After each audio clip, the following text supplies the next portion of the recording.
Hey guys, tonight we slip under the thunderclouds of ancient Greece, where the sky god Zeus lounges in divine splendor, gold beard glowing, lightning bolt in hand, toga half on, half not. His palace perches high on Mount Olympus, a glittering penthouse above the clouds, but the real storm isn't in the sky, it's in his pants. You're not ready, not really, but let's dive in anyway. Because Zeus, king of the gods, ruler of the heavens, supreme deity of the Olympic Pantheon, just could not keep it in his toga. And tonight, you're going to find out why. You lie back, eyes barely open, as the shadows of white marble columns stretch across your imagination. There's a breeze salty from the Aegean, perfumed with myrrh, and it carries whispers of gods misbehaving. In the distance, lightning crackles like paparazzi bulbs, catching Zeus mid-transformation, yet again, into something animal-shaped and inconvenient. His libido has the range of a demigod's Spotify playlist: swan, bull, golden rain. You might laugh, but also, you kind of squint, wondering how far someone would go for cosmic power. So, before you get comfortable, take a moment to like the video and subscribe, but only if you genuinely enjoy what I do here. And don't forget to drop your location and the local time in the comments, because there's something intimate about knowing who else is drifting through myth with you. Somewhere across the world, eyes heavy, toes peeking from under the blanket. Now, dim the lights, maybe turn on a fan for that soft background hum, and let's ease into tonight's journey together. You trudge into myth like stepping into a warm bath, comforting, seductive, and vaguely dangerous. There's something intoxicating about Olympus. It isn't just the altitude or ambrosia. It's the feeling that if you stayed too long, you'd forget your name. Gods don't age, they don't clock out, and they definitely don't apologize. And the one who breaks all the rules the hardest, that would be Zeus, eternal CEO of godly drama. But his story doesn't begin with orgies and oaths. It begins with an extremely messed up family dinner. Zoom back, rewind hard. The universe is still burping its first stars. The Titans are in charge, giant, moody, and deeply into the idea of swallowing their own children. Kronos, Zeus's dad, is paranoid. He's been told one of his kids will overthrow him, so like any unhinged patriarch, he eats every baby his wife Rhea gives birth to. Gulp, Hestia, gone. Demeter, gone. Hades, Poseidon, Hera snack time. Rhea, understandably, is over it. So when baby number 6 comes along, she wraps a rock in a blanket and gives Kronos a decoy meal. The real baby, little Zeus, is stashed in a cave on Crete, nursed by a goat, rocked to sleep by nymphs, and protected by armored dancers who clang their swords to drown out his cries. You don't grow up normal after that. Years later, Zeus returns with a plan, a vendetta, and a vomit spell. He tricks Kronos into barfing up his swallowed siblings. Don't ask what they looked like after years in the stomach. And together they wage the ultimate family feud, the Tayanamachi. 10 years of lightning, lava, and sibling drama. Picture Game of Thrones if the dragons were literal gods and everyone spoke in thunderclaps. When the dust settles, Zeus is on top. Literally, he becomes the king of gods, gets a massive sky condo, and dishes out jobs. Poseidon gets the sea, Hades gets the underworld, and Zeus gets the sky and apparently unlimited libido. Now, scholars still argue whether Zeus's overwhelming sex drive was symbolic of fertility, imperialism, or just very ancient fan fiction gone wild. But you're here to watch the sky crackle with divine hormones, because with power comes irresponsibility. Zeus doesn't just rule. He seduces, he morphs. He plays both predator and lover. He doesn't ask. He rarely warns. And everyone from virginal priestesses to unsuspecting shepherd boys becomes part of his mythic Tinder swipe spree. You start to see the pattern: a burst of light, a disguise, an affair, a very complicated baby, rinse, Repeat. The gods on Olympus? They're less like deities and more like a dysfunctional celebrity reality show. Hera, his long-suffering wife and sister, yes, sister spends eternity catching Zeus in the act, punishing his lovers, and occasionally cursing their children. It's petty, it's divine, it's a whole lot of real housewives of the Pantheon. And the mortals, they don't stand a chance. Some beg Zeus for attention, others hide, many are tricked, all are changed. Because when you're seduced by a god, nothing stays the same. Not your body, not your life. Sometimes not even your species. You begin to sense the cycle. Power without consequence, love without consent, justice without resolution. And yet, it's weirdly familiar. Like the stories we tell about billionaires now. Except instead of a yacht, there's a thunderbolt. Let's not pretend Zeus was special for being a chaos agent in bed. Monarchs throughout history have wielded sex like a scepter. In Sex with Kings, Eleanor Herman recounts how French kings kept mistresses. With official titles, how Russian czars summoned lovers through a velvet-lined corridor. Power has always had a bedroom. Take the case of Augustus the Strong of Saxony. He fathered over 350 illegitimate children. Most unacknowledged, many just swept under the velvet rug.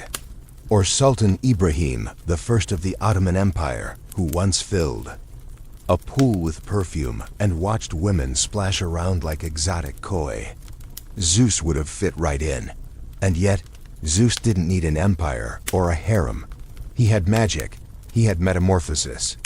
He had no mortal rules. That's what made him terrifying. He could be a bull one moment, a breeze the next. He could slide under doors as golden mist or land from the sky with wings beating like drums. Historians still argue whether these myths were cautionary tales, erotic fantasies, or coded critiques of male dominance. But you, slowly exhaling in the dark, start to see how it was probably all three. Somewhere outside your window, a rumble echoes, maybe a plane, maybe thunder. But for a moment, it feels ancient.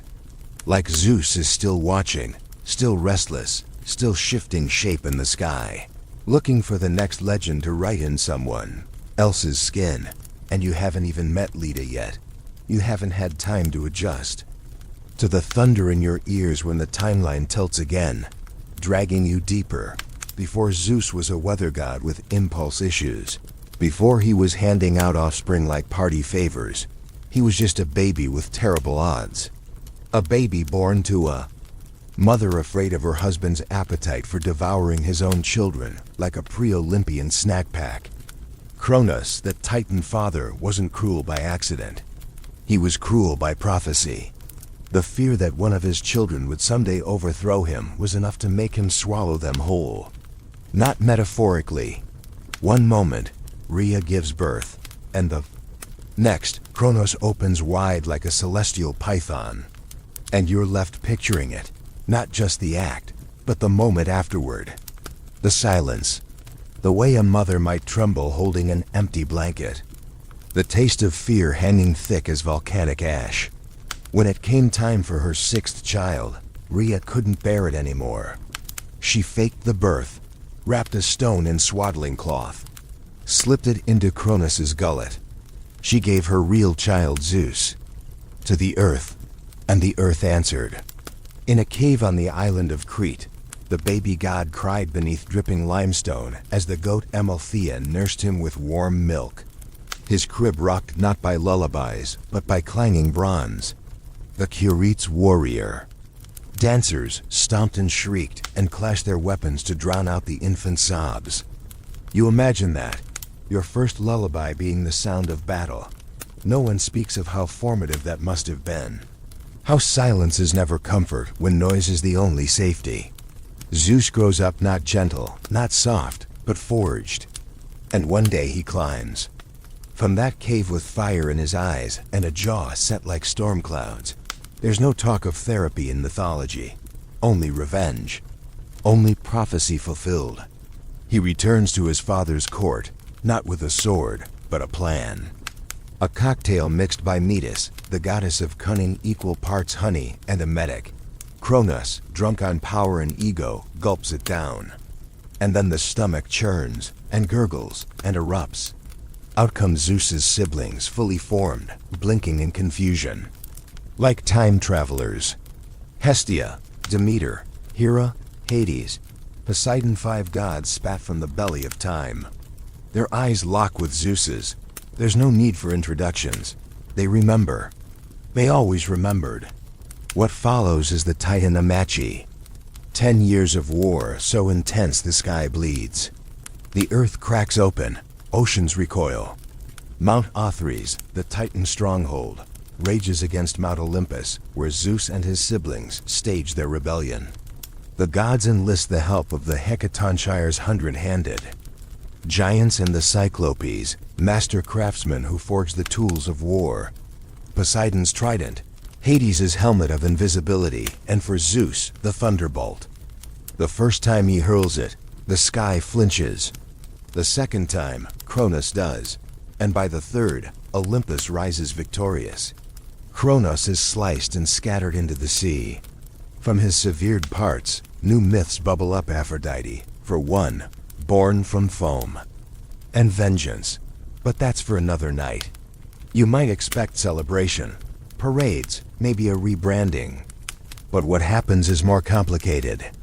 The cosmos settles into a new hierarchy. Zeus takes the sky, Poseidon, the sea, Hades, the underworld. The sisters get somewhat less glamorous roles. Hera marries Zeus, Demeter becomes the goddess of grain, and Hestia tends the hearth. Some scholars argue the division of power mirrors early Greek society, the masculine realms of action and violence given precedence, while the feminine domains remain bound to home and fertility. Others claim reflects elemental logic: sky, sea, earth, and underworld, divided like a mythic compass. Either way, you begin to notice that the moment Zeus grabs power, he begins to bend the rules. He's no longer the clever boy hidden in a cave. He's a storm in sandals, a king with too many appetites. It's telling that the first thing he does after winning the cosmos is claim his sister Hera as his wife. You might sigh. You might shrug. You might whisper yikes. But in the mythic world, incest isn't taboo, it's standard. The gods recycle their bloodlines like royalty hoarding titles. Egyptian pharaohs married sisters to preserve divine purity. The Habsburgs bred themselves into deformity chasing legacy. Even in the Ottoman Empire, sultans avoided outside marriage to keep control. Power doesn't just corrupt, it consolidates. And Zeus, once the rebel son, becomes the ultimate patriarch. He marries Hera in a grand ceremony atop Mount Olympus, with gods and monsters attending, garlands in their hair and ambrosia on their tongues. For a moment, there's peace. Hera smiles, Zeus behaves. The sky clears, but it doesn't last. Because Zeus is a creature of impulse, of hunger. He loves, yes, but he also conquers. Seduction becomes his second language, disguise his armor. And soon, Hera realizes she's not married to a husband. She's married to a storm. Their marriage becomes a series of tempests. Zeus cheats. Hera retaliates. He lies. She curses. Love becomes strategy. Intimacy becomes chess. Their children, Ares, Hephaestus, Hebe, grow up dodging lightning bolts and family drama. In private, Hera weeps. In public, she plots. Sometimes you wonder if she regrets the wedding. If in some quiet moment, she thinks of a life where she ruled alone. But mythology rarely allows that. The gods are locked in roles, more theater than theology. Zeus, the unfaithful husband. Hera, the jealous wife. And you, the listener, drifting through it all, wondering how much of this is metaphor and how much is just human. There's something tender in that thought, that even gods can't escape themselves. Even immortals have patterns they can't break. The first time Zeus strays, he does it with the reckless glee of a child skipping school. He sees, he wants, he takes. And Hera, watching from Olympus, feels the first prick of betrayal. It won't be the last. But before we go there, before the swans and bulls and clouds, remember this. Zeus didn't invent chaos. He inherited it. Born in secrecy, raised in noise, baptized in war. He climbed to power through rebellion, and once he had it, he never let go. Even when love was on the table, power was always the main course. And that makes you think, makes you pause. Because maybe this isn't a story about sex at all. Maybe it's a story about control. About gods who look a lot like kings and kings. Who look a lot like men, and men who do anything to keep from being swallowed by time. You shift under the blanket. You hear the faintest thunder outside. And you realize, this storm's just getting started. You're barely catching your breath from the godly. Family drama when the scene pivots again. Olympus now more than just a palace in the clouds. It's a battleground of egos disguised as gods. And tonight, the air crackles not just with thunder, but with tension thick enough to spread on barley bread. Because Zeus isn't content with ruling the sky. He's got his eyes and other things on everything else, including his siblings.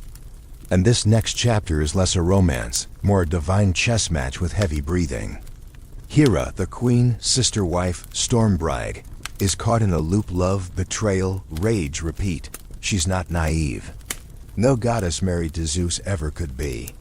Still for a moment, after the cosmic coup and their celestial wedding, she must have believed in the myth of their union. Maybe even believed she could tame the thunder. But taming Zeus is like bottling lightning in a clay jar. Noble idea, fried eyebrows. Their marriage becomes a contest of endurance. Zeus is a wandering fire. Hera is the hearth that won't go out. She doesn't chase him. She doesn't beg. She punishes. Not him, of course he's immune. She goes after the women. The children. Anyone caught in Zeus's gravitational field gets scorched by Hera's righteous fury. And yet, despite it all, they keep circling each other. Historians still argue whether their marriage was meant to reflect divine balance or toxic codependence. You lean toward the latter. It's myth as mirror.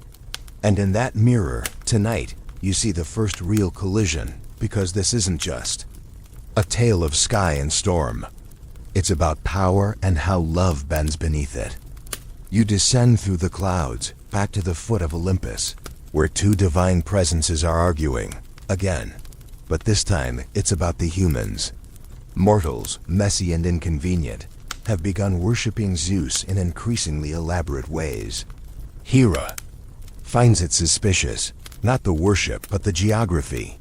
Wherever there's a particularly beautiful priestess, a crop of offerings, or a harvest dance led by someone youthful and glowing, Zeus is nearby pretending to examine altars, but really checking out ankles.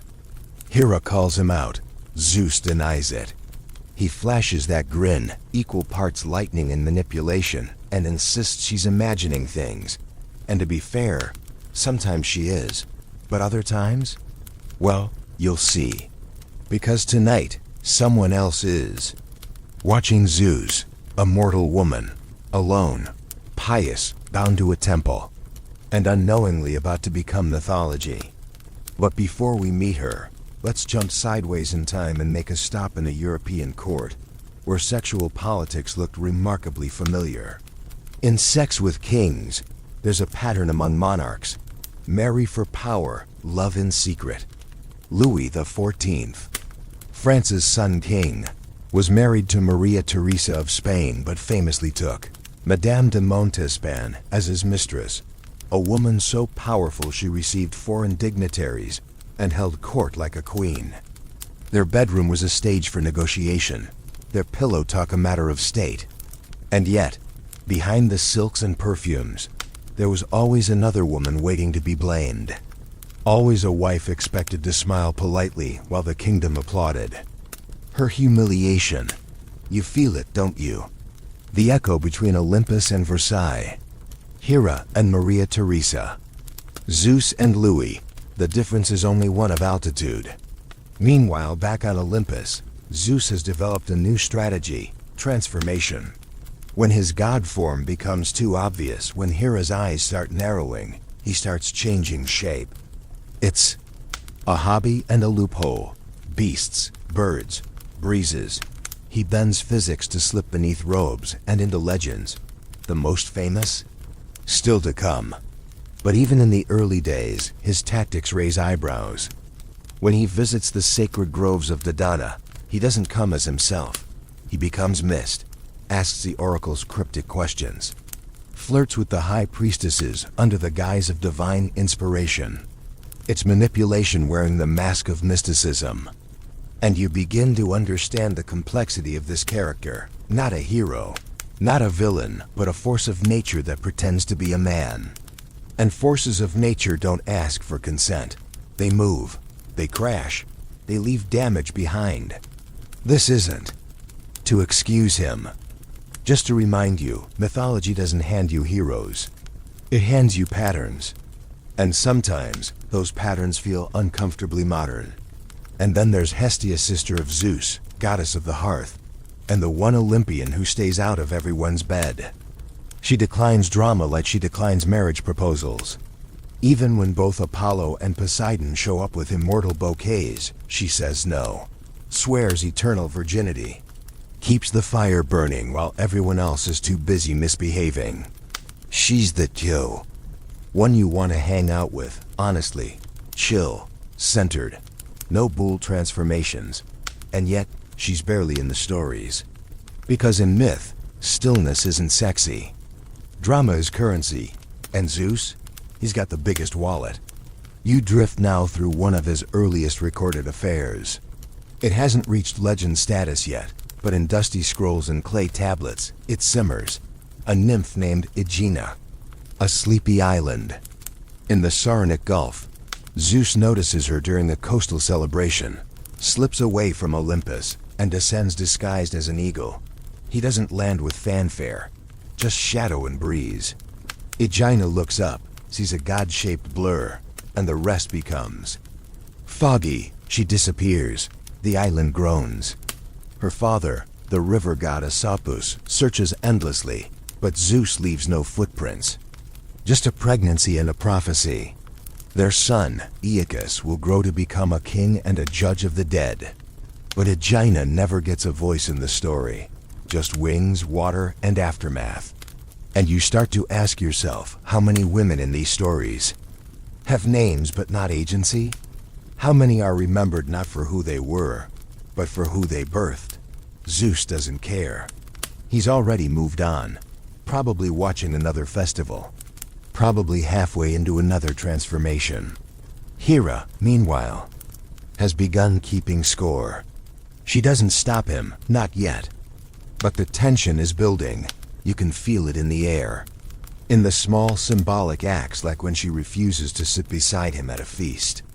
When she reroutes rain clouds during one of his mortal escapades. When she pets a peacock a little too aggressively while muttering about loyalty. You sense that something is coming. Not retribution, not justice, just divine spite, slow and simmering. The kind that makes myths into cautionary tales. And you, warm beneath your blanket, start to wonder, is this really the age of gods? Or just the first reality show? Sky Edition? The credits roll in lightning bolts. The drama never stops. And you're just getting comfortable. The thunder. Outside is quieter now. Or maybe it's just more familiar. Maybe you're learning to expect it. You're not even surprised anymore when the clouds shift, and there's Zeus, once again, smiling that infuriating god-level smirk, eyes sparkling like lightning about to strike, because it is. And this time, the lightning's wrapped in a wedding veil. You've arrived at the mythic union of Zeus and Hera, though union feels like too hopeful a word for what's really a celestial power merger with built-in betrayal clauses. Still, the Olympians call it a wedding. The flowers bloom unnaturally fast. The muses sing. Ambrosia flows like ancient champagne. There's gossip in the air. Aphrodite flirts with the waitstaff. Poseidon bets on how long Zeus will stay faithful. Hades sulks in a shadowy corner because underworld lighting is terrible for selfies. And in the middle of it all, there's Hera, radiant, regal, convinced, just for this one day, that she's made the right choice. That maybe this time, the sky will stay still. That love can outlast lightning. That her brother husband might become her partner instead of her problem. But wedding days are illusions, you know that. The real story begins after the garlands wilt. Hera doesn't know yet, not fully, but you do. This marriage is not a happy ending. It's a curtain rising on a divine soap opera with no final act. For a while they pretend. Zeus builds her a throne next to his. She invents marriage as a concept. Mortals look up and think, if the gods can do it, so can we, which is adorable. They name their children. Hebe, the goddess of youth, who eventually hands out ambrosia like a cosmic Red Bull girl. Ares, god of war, angry from birth and never quite sure why. Hephaestus, the lame craftsman, born with fire in his hands and rejection in his eyes. Some myths even say Hera birthed him. Alone, out of spite, which sounds wild until you remember, spite is basically her operating system. And yet, even in these early days, cracks begin to show. Zeus's gaze wanders, not just over Olympus, but downward toward mortals, toward women who pray, dance, breathe. To him, they are glowing points of interest on a divine GPS. To Hera, they are betrayals waiting to happen. The first time he strays post-wedding, it's almost subtle, a priestess maybe, a nymph in a lonely grove. Hera pretends not to notice, but she notices. Oh, she notices everything. Her silence isn't forgiveness, it's gathering storm. She's watching, calculating. And Zeus, well, he's being Zeus. He tells himself it's harmless. That the mortals adore him. That these affairs are expressions of cosmic affection. He doesn't see himself as a predator, just a passionate god. But you and I know better. And so did the ancient authors, even if they wrote it in flowery metaphors and gilded epithets. Historians still argue whether these stories were intended as cautionary tales about tyranny, or excuses for elite misbehavior written in the language of myth. Either way, Hera becomes the queen of damage control. She starts anticipating the aftermath before it happens. She sends crows. She consults oracles. She whispers to the wind and listens for lies. And when she does act, it's not at Zeus. No, that would be too clean, too easy. She acts sideways, obliquely, like a chess master who only sacrifices pawns when she's 3 moves from checkmate. Take the case of Lamia, a queen of Libya, once beautiful, once mortal, caught in Zeus's gravitational pull. After the affair, Hera doesn't confront her husband. She transforms Lamia into a monster who devours her own children. Think about that. Imagine the cruelty, the psychological warfare. Not just punishment, but redefinition. Hera doesn't erase. These women, she distorts them, makes them unrecognizable. You feel a chill even here, in your safe bed, because suddenly Olympus doesn't feel so distant. It feels familiar. Like a workplace where the boss flirts with interns and the HR goddess is complicit, vengeful, and exhausted. Meanwhile, Zeus gets off scot-free. Again, because that's the pattern. He acts, she reacts. The mortals suffer. The myths get weirder. But not all of them are tragedy. Sometimes they're just strange. Like the story of Hera's honeymoon gift, a golden apple tree. Not just any tree, but one guarded by 100-headed dragon and nymphs with trust issues. It sits in the garden of the Hesperides, a kind of celestial orchard. Zeus gives it to Hera as a symbol of love or guilt or both. She plants it like a boundary, this far, no further. Later, of course, that same tree will start the Trojan War, but that's a bedtime story for another insomnia. You start to wonder, why stay married? Why not walk away, goddess or not? And the answer is simple. Image. Even gods have brands. Olympus isn't just divine territory, it's a theater. And the image of Zeus and Hera, unified, omnipotent, aesthetically symmetrical, is powerful. They play their roles because they have to, because their fights fuel the cosmos, because mortals need to believe in order for the myths to stay alive. And maybe, somewhere beneath all the betrayal, there's still a flicker of connection, or at least familiarity. They've been together since the beginning, since thunder met fire, since rebellion turned into routine. Sometimes, staying is less about love and more about inertia. And gods, like mortals, get tired. You glance outside your window again. The sky looks calm, but don't trust it. Zeus is always restless. Hera is always watching. And somewhere beyond the stars, maybe closer than you think, a woman is praying. A god is listening. And a storm is about to begin. You blink, and the clouds curl inward, like fingers pulling you deeper into the myth. This time not into a palace or battlefield, but a meadow that shouldn't feel dangerous, and yet absolutely is. The air is soft, like silk draped over a dagger. Birds chirp in the lazy Greek sunlight. The river hums a lullaby. And there, in the middle of it all, a woman stands alone, bathed in dappled light. Her name is Leda, and she has no idea that today, Zeus is a swan. Yes, a swan. Not just feathered, not just graceful, but dangerously divine. And this is where it gets strange, surreal, and deeply unsettling. Because Zeus, bored with court politics and marital tension, has taken to birdwatching. Or rather, becoming the bird. And tonight, you're standing at the edge of one of mythology's most uncomfortable crossroads. Seduction by deception, power disguised as beauty, and one of the most iconic and debated encounters in all of ancient storytelling. The story goes like this. Leda is either a queen or a noblewoman, or just a woman who happened to be near a lake. The details shift like sand. What remains constant is the swan.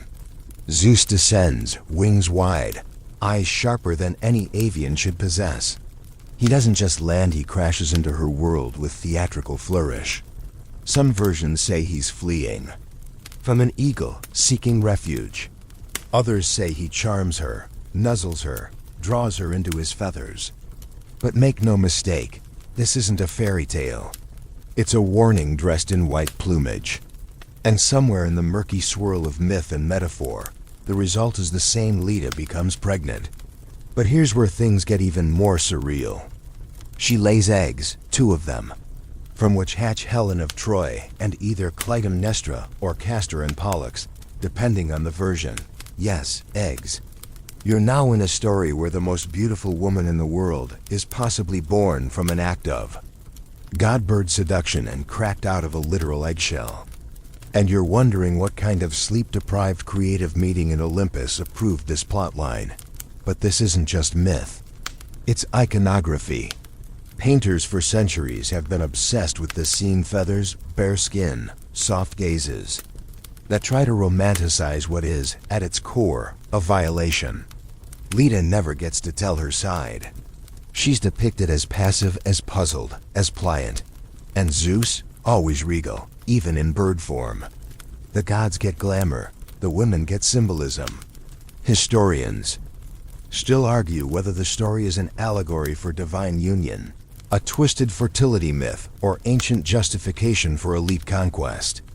Some whisper it reflects older tales of fertility cults, where birds were sacred messengers. Others say it was just the Greeks being weirdly into animals. But for you, in this moment, it feels like a dream veering into nightmare. Not just because of what happens, but because of how often it happens. Zeus keeps changing forms, keeps slipping past consent under the guise of divine love or cosmic inevitability. And mortals keep getting rewritten as mothers of heroes, victims of fate, or simply footnotes to their children's destinies. Leda doesn't get justice. She gets famous offspring. She doesn't get closure, she gets legacy. And legacy, in the Kumvi hands of Olympus, is a currency more valuable than truth. You can't help but notice the parallels. History is full of men who reshaped their stories, turned scandal into saga. Think of Emperor Nero, who dressed as a bride and married a male slave in a public ceremony, only to later rewrite it as divine eccentricity. Or Catherine the Great, constantly smeared by false bestiality rumors to undermine her power. Stories twist, power distorts, and mythology? It smooths over trauma with poetry. Meanwhile, back on Olympus, Hera sees the feathers in the wind and knows. She always knows. But this time, she doesn't speak. She's seen this play before. The moment the mortal starts showing signs, visions, dreams, unexplained egg incubation, she just raises an eyebrow and adds another tally to her mental ledger. She won't forget, and neither should you. Because Helen, hatched from Leda's egg, will one day burn the world. Not by choice, not by malice, but by beauty weaponized. Her face will launch 1,000 ships, yes, but her story starts here, in feathers and fog and silence. And you begin to understand that myths don't care about beginnings, they care about echoes. And Leda's echo is one of the loudest, so why a swan? Of all things, why would Zeus choose something so elegant, so seemingly harmless? Because that's the point. It's manipulation in its most poetic form. You don't expect danger when it looks like a lullaby. You don't run when the monster glides across a lake. And Zeus, ever the strategist, knows that. Power doesn't need to roar. Sometimes it whispers, and the whisper is more terrifying than thunder. You lie there, heart slow, eyes heavy, trying to picture Leda not as a myth but as a woman. Alone, confused, holding an egg like a question she never answer. You picture her years later, watching Helen grow, knowing that beauty this dangerous must have come from gods, wondering whether she ever had a choice, whether anyone does once Olympus takes interest. And just when you think the story's reached peak weirdness, you remember, this is only one chapter. Zeus has many forms, many disguises, many unsuspecting targets, and you're not even halfway through the catalog.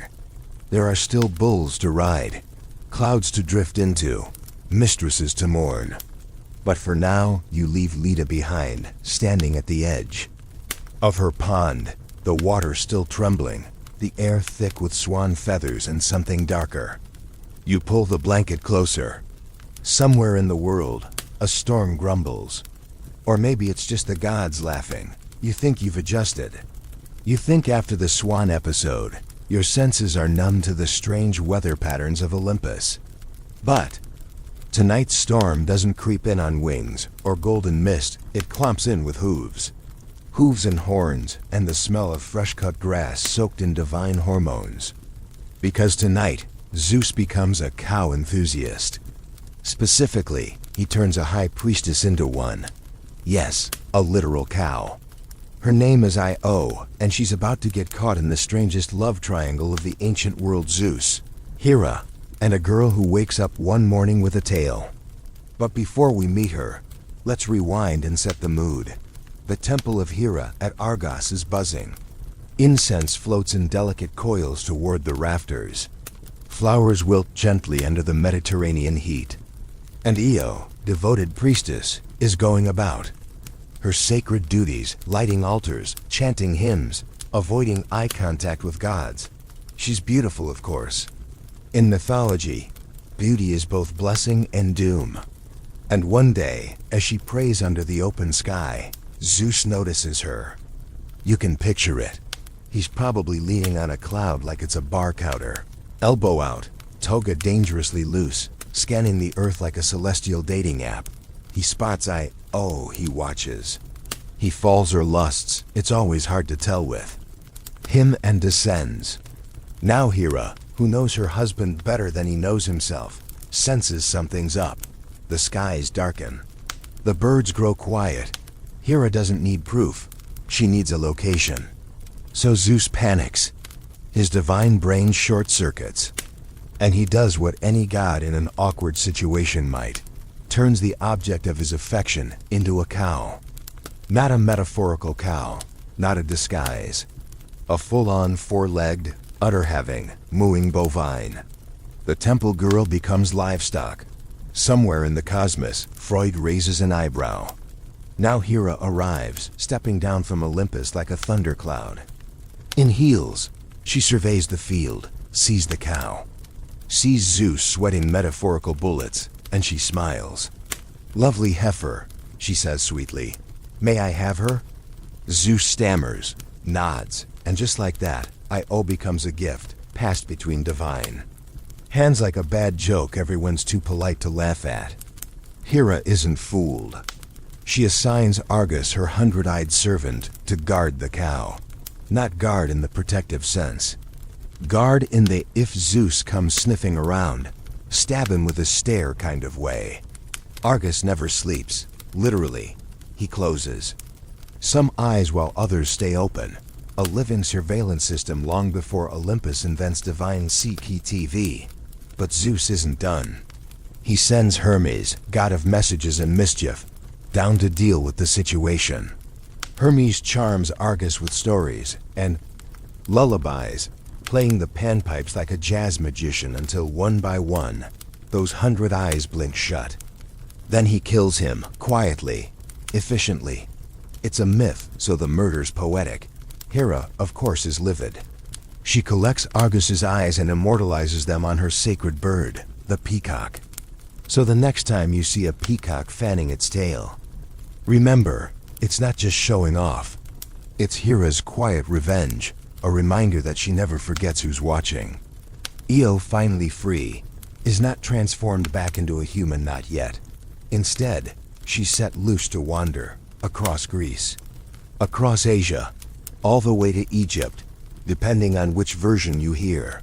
Along the way, she's tormented by a gadfly sent by Hera, a tiny buzzing symbol of guilt, shame, and punishment that follows her for miles. Imagine that. A girl who did nothing but be seen, now driven mad by a god's attention and a goddess's vengeance. It's hard not to read it as an allegory. The story echoes like 1,000 real ones. The powerless caught between powerful forces, the victim punished for attracting attention. The transformation into something unrecognizable just to survive. Historians still argue whether Io's tale was meant to explain the spread of Greek culture into Egypt, or whether it served as a metaphor for exile, madness, and redemption. But for you, curled in bed, the image sticks. A cow pacing the ancient world, haunted not by what she did, but by what was done to her. And Zeus? He moves on. Of course he does. The gods always do. He probably pats himself on the back for rescuing her. Hera files the memory away in her mental vault of betrayals.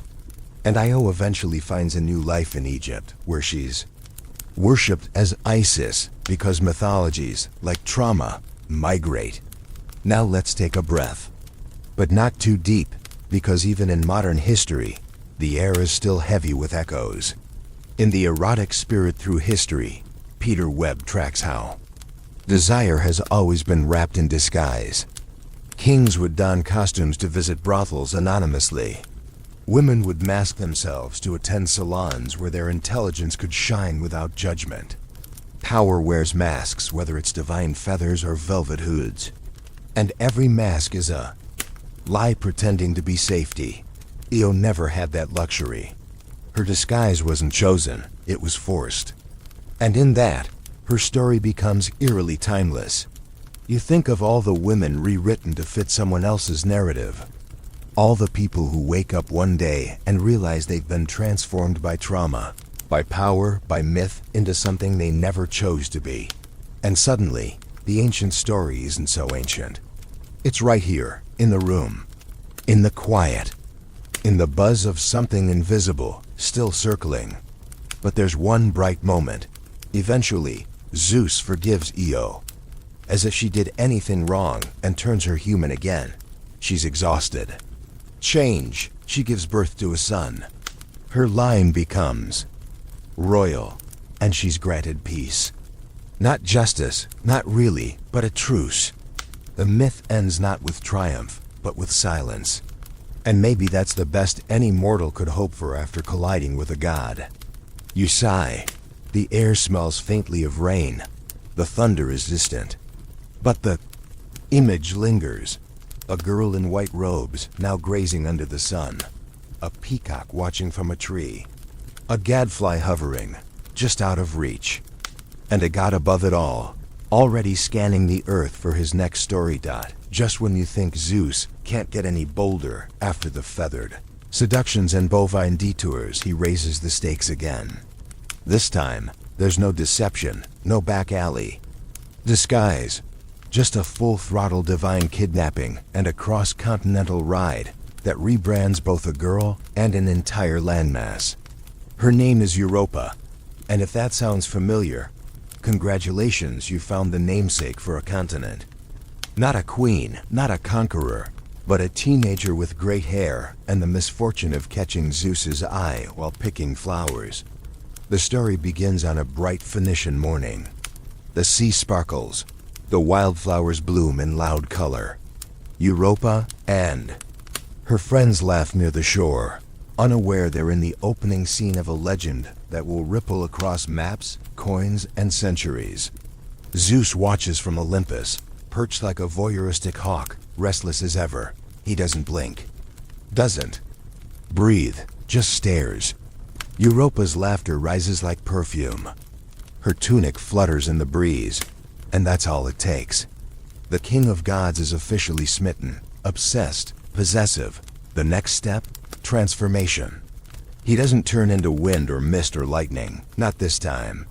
He goes full beast mode, quite literally choosing the form of a stunning white bull. Not just any bull, but a flawless god-crafted masterpiece with a muscular neck, gentle eyes, and the scent of ambrosia clinging to its fur. He doesn't charge. He strolls, casual, like a highly suspicious cow-shaped stranger who just wants to vibe. The girls notice. They giggle. Bulls don't usually stroll alone on beaches, much less ones that practically glow. Europa, curious, approaches. The bull kneels, breathes softly. She strokes its fur, climbs on its back. And that's when Zeus bolts. No warning, no farewell. Just hooves pounding sand, then splashing into water, then galloping across the sea. As if Poseidon had opened a fast lane. Europa clings to the bull's neck, wind whipping her hair, terror in her throat. She doesn't scream, there's no one to hear. Just sky and waves and the god beneath her, pretending this is all perfectly reasonable. You can picture the scene, sunlight flashing off the bull's horns, dolphins leaping beside them like extras in a divine musical, Europa's garland of flowers trailing behind her like forgotten innocence. They don't stop until Crete, the rocky island where myths go to ferment. There, Zeus reveals himself, presumably in a dramatic cloud of glitter and ego. And Europa, probably still shaking sea salt from her eyes, realizes she's not just been abducted, she's been absorbed into something bigger, the rest of her. Life will belong to mythology. Some versions say he woos her with gifts, others say she never wanted any of this. But all agree, she bears him children. 3, in fact. One of them, Minos, will become king of Crete, father of the Minotaur, owner of a labyrinth that consumes heroes and spits out legends.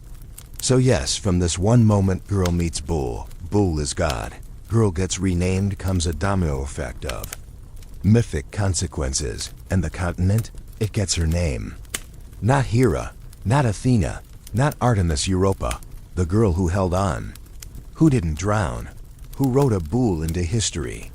Historians still argue whether the tale was a metaphor for colonialism, a memory of ancient migrations, or a celestial excuse for royal bloodlines. What's clear is that Europa never returns home. She becomes Crete's matriarch, the invisible pillar holding up a bloodline soaked in labyrinths, monsters, and more dysfunctional royalty than an HBO drama. And Zeus, he doesn't stay. Of course not, he rarely does. His interest fades, the moment permanence sets in. He leaves a woman, a dynasty, a myth in his wake, and then he vanishes. Like a wind that was never yours to catch. Meanwhile, Hera watches from Olympus. She says nothing, makes no scene, but somewhere a constellation begins to shift. Because when Zeus finishes one escapade, another begins. He is always looking down, always searching. And tonight, Europa's story is far from the strangest part of that pattern. But let's linger here just a bit longer. Europa isn't a passive figure in this myth. Not entirely. She makes choices. She holds on. She doesn't jump, doesn't collapse. And that matters. Because in myth, survival is resistance. And resistance is legacy. You think of how many women throughout history have been written into greatness not by choice, but by circumstance.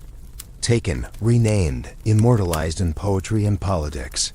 Their stories stretch to fit borders. Their bodies used to explain empires. It happens in real life too. Cleopatra wasn't born a seductress. She became one in the Roman imagination. Pocahontas wasn't a princess, but she was rewritten into one for English audiences. Europa isn't. So different. She's a symbol now, a face on currency. A name etched into history. But at her core, she was just a girl who dared to pet a strange bull. You wonder what she thought about, riding across the sea. Did she believe she was dreaming? Did she pray? Did she blame herself for trusting the beauty of a god in disguise? You'll never know. That's the cruelty of myth. It gives you the event, not the emotion. The impact, not the aftermath. But you can fill in the silence. Because you've heard enough to know what that silence sounds like. Back on Olympus, Zeus brushes his hands off like a chef done plating. Crete is now stocked. With royal airs and drama, the world keeps turning. But Hera's gaze sharpens. She stopped being surprised. She started playing long games. Europa may be far from Olympus, but her story adds another fracture to the marriage that was never really whole. The peacocks know, the clouds know, and you? You're beginning to see how all these scattered myths connect. Each woman becomes a continent, a kingdom, a consequence. And Zeus, he just keeps going. Somewhere right now, he's probably eyeing another coastline, prepping another transformation. Because for all his power, the sky god cannot sit still. He's a restless force with a crown. A creature who conquers with charm and leaves before the echoes stop. And tonight, you realize, no matter where you go in myth, he's already passed through. A feather here, a hoofprint there. A star named for a woman who once said yes, or maybe didn't get the chance to say no. The waves crash gently outside your window. The air smells faintly of salt and memory. You lie still, drifting, wondering. If maybe, just maybe, Europa ever rode that bull not out of fear, but because she sensed something bigger was about to begin. And she was right. You think the sky might finally be calm, but then the air changes. Not with thunder this time, but with stillness. A hush, like the moment before a performance begins or a secret is whispered across centuries. Tonight's story isn't about a woman who got swept away by feathers or bullhorns or golden drizzle. It's about a boy. A boy so beautiful he made gods forget their dignity. A shepherd who went from tending flocks to pouring wine for immortals. His name is Ganymede, and he's about to learn what happens when beauty catches the wrong kind of attention. Or in this case, the most powerful kind. Imagine it, the plains of Troy before war turned them into a graveyard of heroes.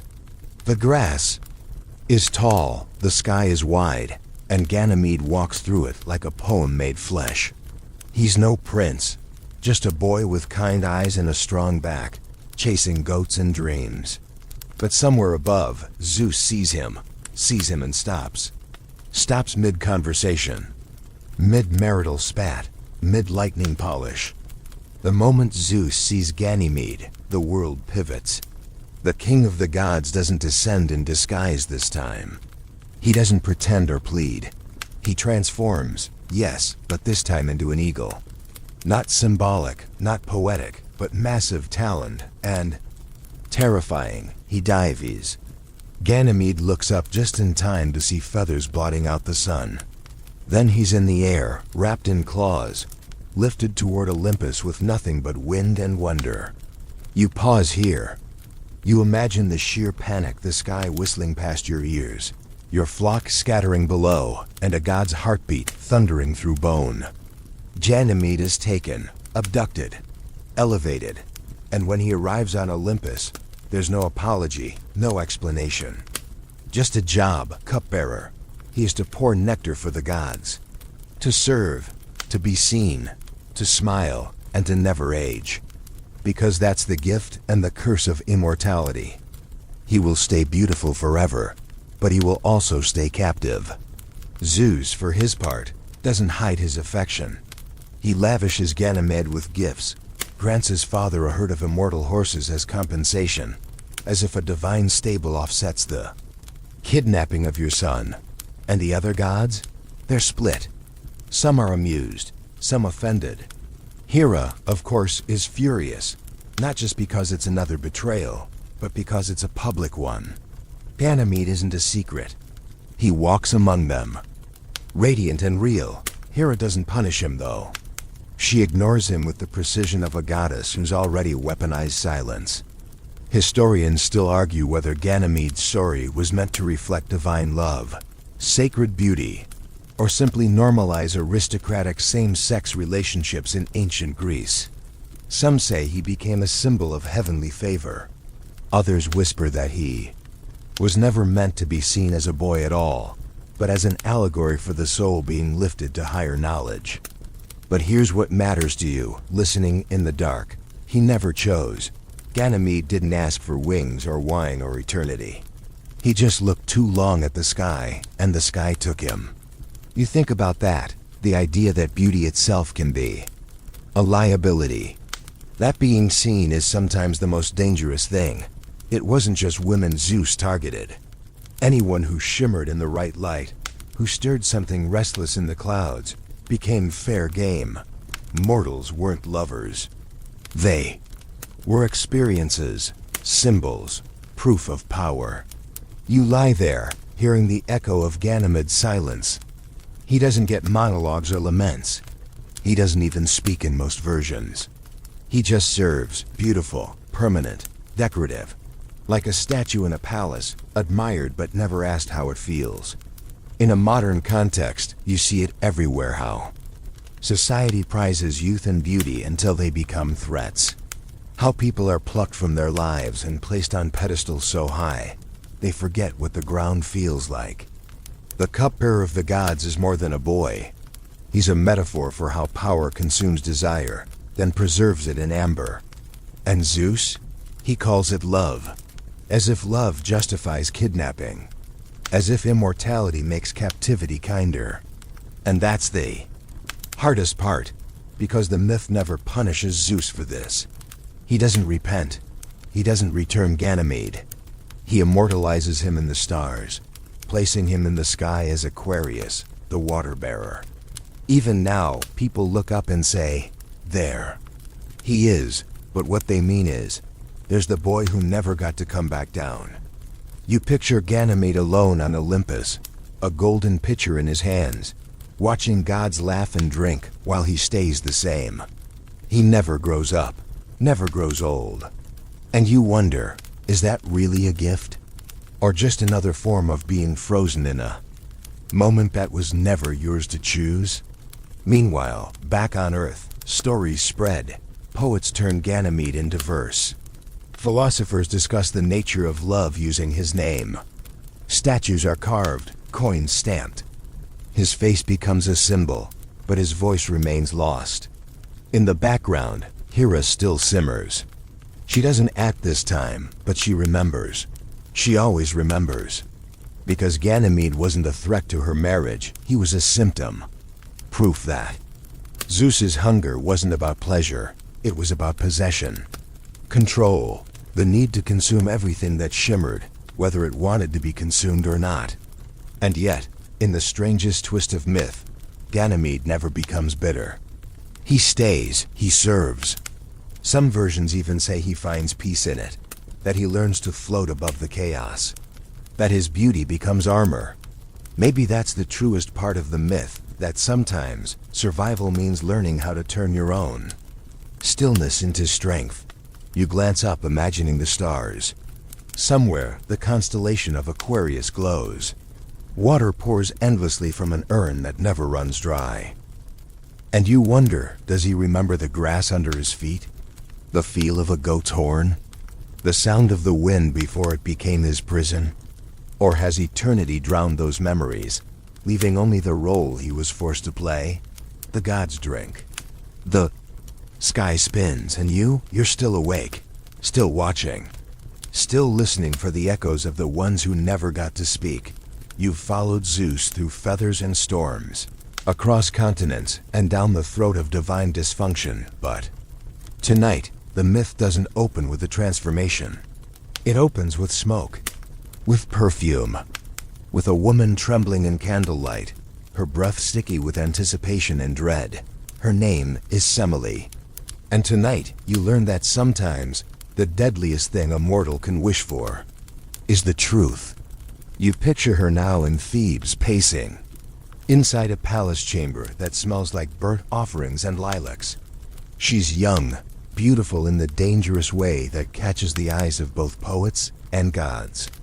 She's a priestess of Zeus, which should be a safe distance.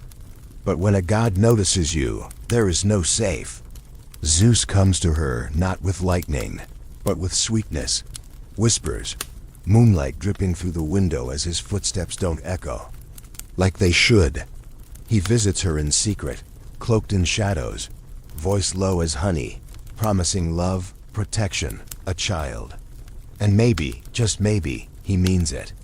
But that doesn't matter, because love from Zeus is like a match in dry grass, bright, seductive, and absolutely guaranteed to end in fire. Semele believes she's special, and in a way, she is. She's the only mortal to ever carry a god's child in her womb and demand to see the father's real face. And that's the rub. That's the moment the story twists. Hera finds out. Of course she does. She doesn't storm in screaming, she never does. She schemes, subtle, calculated. She disguises herself as an old woman, visits Semele under the guise of maternal advice, and plants a single question like a curse. How do you know it's really him? It grows in Semele's mind like ivy. She begins to wonder, to doubt. She slept with a god, she says, but has she seen a god? Or just a man claiming the sky? So next time Zeus comes to her, glowing faintly, eyes soft, she asks for proof. "Show me your true form," she whispers. "The way Hera sees you." And in that moment, everything freezes. Zeus begs, he pleads. He warns her that mortals weren't built to look upon divinity unfiltered, but she insists. Love, she says. Love means truth. And so Zeus grants her wish. He reveals himself not as a man, but as a storm, as raw power, as the unblinking core of a thunderbolt that does not care who it burns. And she burns, instantly, completely. The palace explodes into ash and ruin. The air stinks of ozone and heartbreak. Semele vanishes in fire, but not entirely, because she was pregnant, and what's inside her doesn't die. Zeus reaches into the smoke, pulls the fetus from her charred body, slices open his own thigh, and sews the baby in. Yes, his thigh. Because why not? This is Olympus. Weirder things have happened. 9 months later, Dionysus is born. From fire, from grief, from a god's leg. You can almost hear the wine bubbling already. But let's linger on Semele, just for a moment more. She didn't die from betrayal. She died from wanting too much truth. She died from believing she could handle a god in full. And that's the lesson, isn't it? In myth, mortals who ask for too much power, too much love, too much certainty get incinerated. Historians still argue whether Semele's story was a warning to women, a tale about divine boundaries, or an origin myth for the cult of Dionysus. Some versions claim she was later resurrected and made immortal, renamed Theon, a goddess after death, a consolation prize. But that's centuries later. That's after the pain. You're still back in the chamber, where the wallpaper is ash, and the cradle is smoke, where Zeus stands alone, holding a half-born god in shaking hands, realizing maybe for the first time that his power isn't just seductive, it's deadly. And yet he doesn't stop, doesn't learn. Because that's Zeus, he causes chaos and calls it fate. And somewhere in the folds of Olympus, Hera listens to the news with a quiet nod. Another name off her list. Another woman devoured by ambition and divine heat, and she doesn't smile. She never smiles. But she remembers. Oh, she always remembers. Meanwhile, Dionysus is born not screaming, but laughing. The only god to know death before birth. The only Olympian raised not by Zeus or Hera, but by forest nymphs and madness. He grows up wild, slippery, always a little off-center. The god of wine, of theater, of frenzy. He walks the earth not like a king, but like a wanderer with secrets in his cup. And he carries his mother's absence like a song he can't stop humming. In time, he'll raise her from the underworld. In time, he'll make her divine. But tonight, she's gone. Just a whisper in your ears. A caution in the wind. You lie still, imagining what it means to love a god so much that you beg to see him, and what it costs to be seen. Semele's ashes still drift over Thebes, mixing with the scent of wine and thunder. And somewhere in the night, a voice like honey laced with fire asks you the same question. Would you look if you had the chance? You think nothing can surprise you anymore, not after thigh-born babies, not after divine cattle theft or feathered flirtation. But then Zeus returns, not with wings or thunder, but as a ceiling leak. Yes, you heard that right. Tonight's story begins with a locked tower, a lonely princess, and the universe's most invasive weather pattern. Her name is Dano, and she is royalty by blood, prisoner by prophecy, and mother-to-be by metallic precipitation. You want to laugh, but you don't. Not when you see her, curled in the half-light of a stone chamber, wrapped in silk that smells of old gods and fresh fear. Her father, Acrisius, king of Argos, received a prophecy. One day, his daughter's son would kill him, so what does he do? Naturally, he locks Dano in an underground bronze chamber. No doors, no windows. Just enough air to breathe and time to resent it. He thinks he's clever, thinks he can outmaneuver fate. But this is a Greek myth. No one beats a prophecy. They just make it angrier.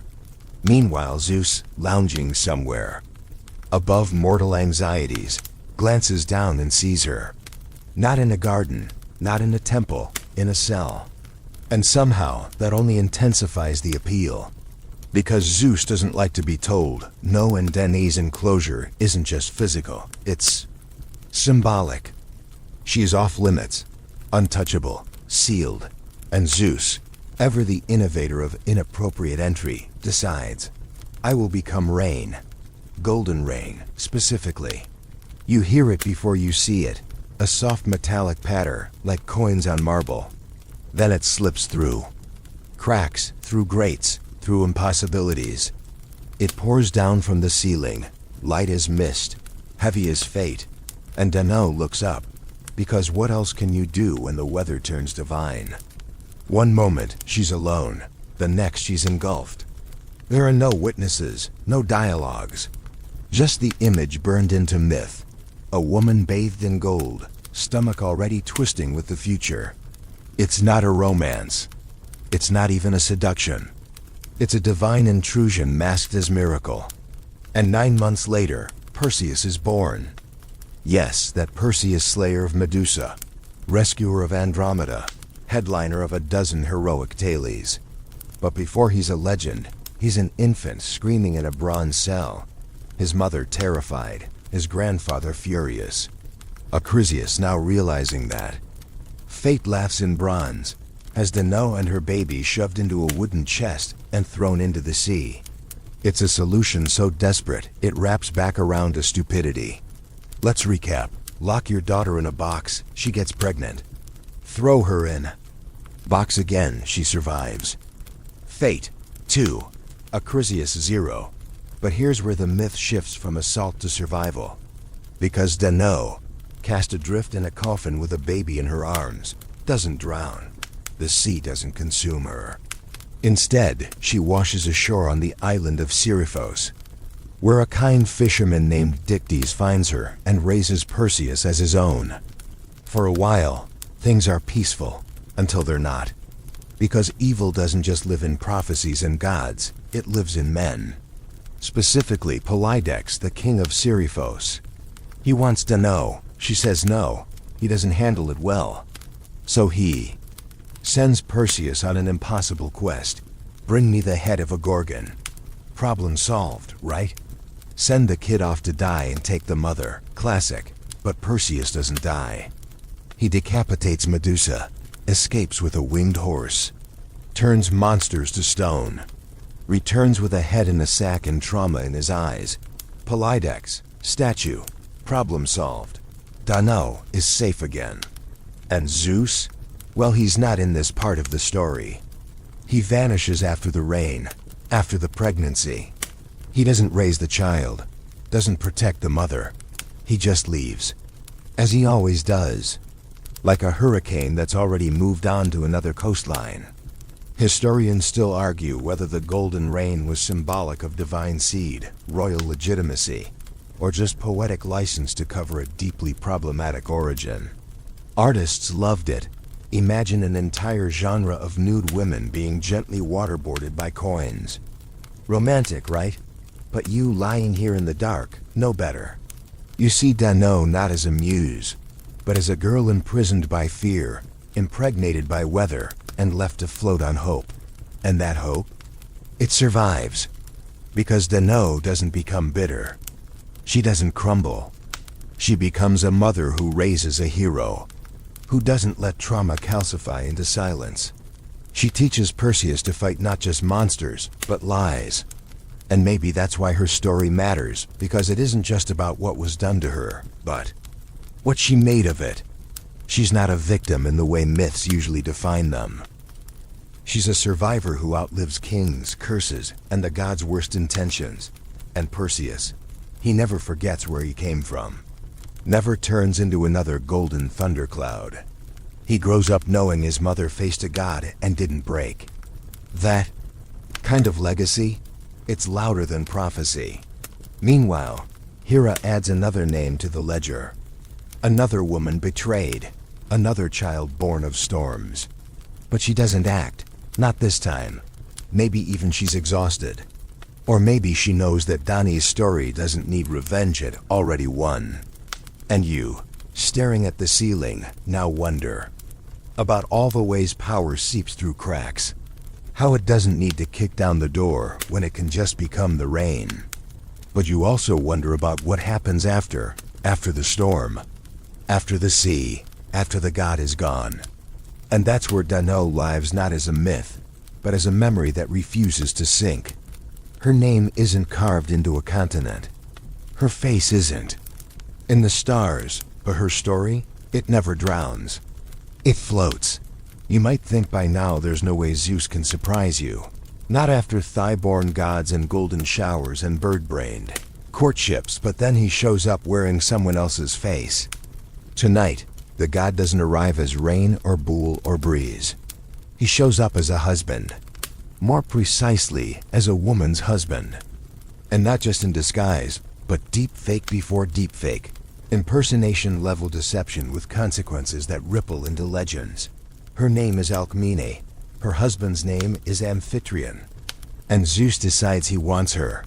Not just to flirt with, or impress from afar. No, he wants her in her own bed, in her own home, believing that the man she's loving is the man she married. It starts with war. Amphitryon, a noble warrior, is off avenging his brothers. While he's gone, Zeus sees an opening. He knows Alcmene is faithful, too faithful to be seduced by a stranger or lured by divine tricks. So he plays the long game.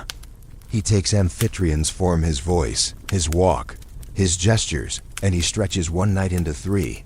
Literally. He orders Helios, the sun god, to halt the dawn. Time bends for this seduction. The night thickens, swells, and refuses to end. Imagine that. A man returns from war, only it's not really him. The torches burn lower. The bed is warm. Alcmene embraces her husband, unaware that the universe is being rewritten while she sleeps, and she conceives. Not just a child, but a future myth. 9 months later, she gives birth to twins, one fathered by Amphitryon, one by Zeus. Their names? Iphicles and Heracles.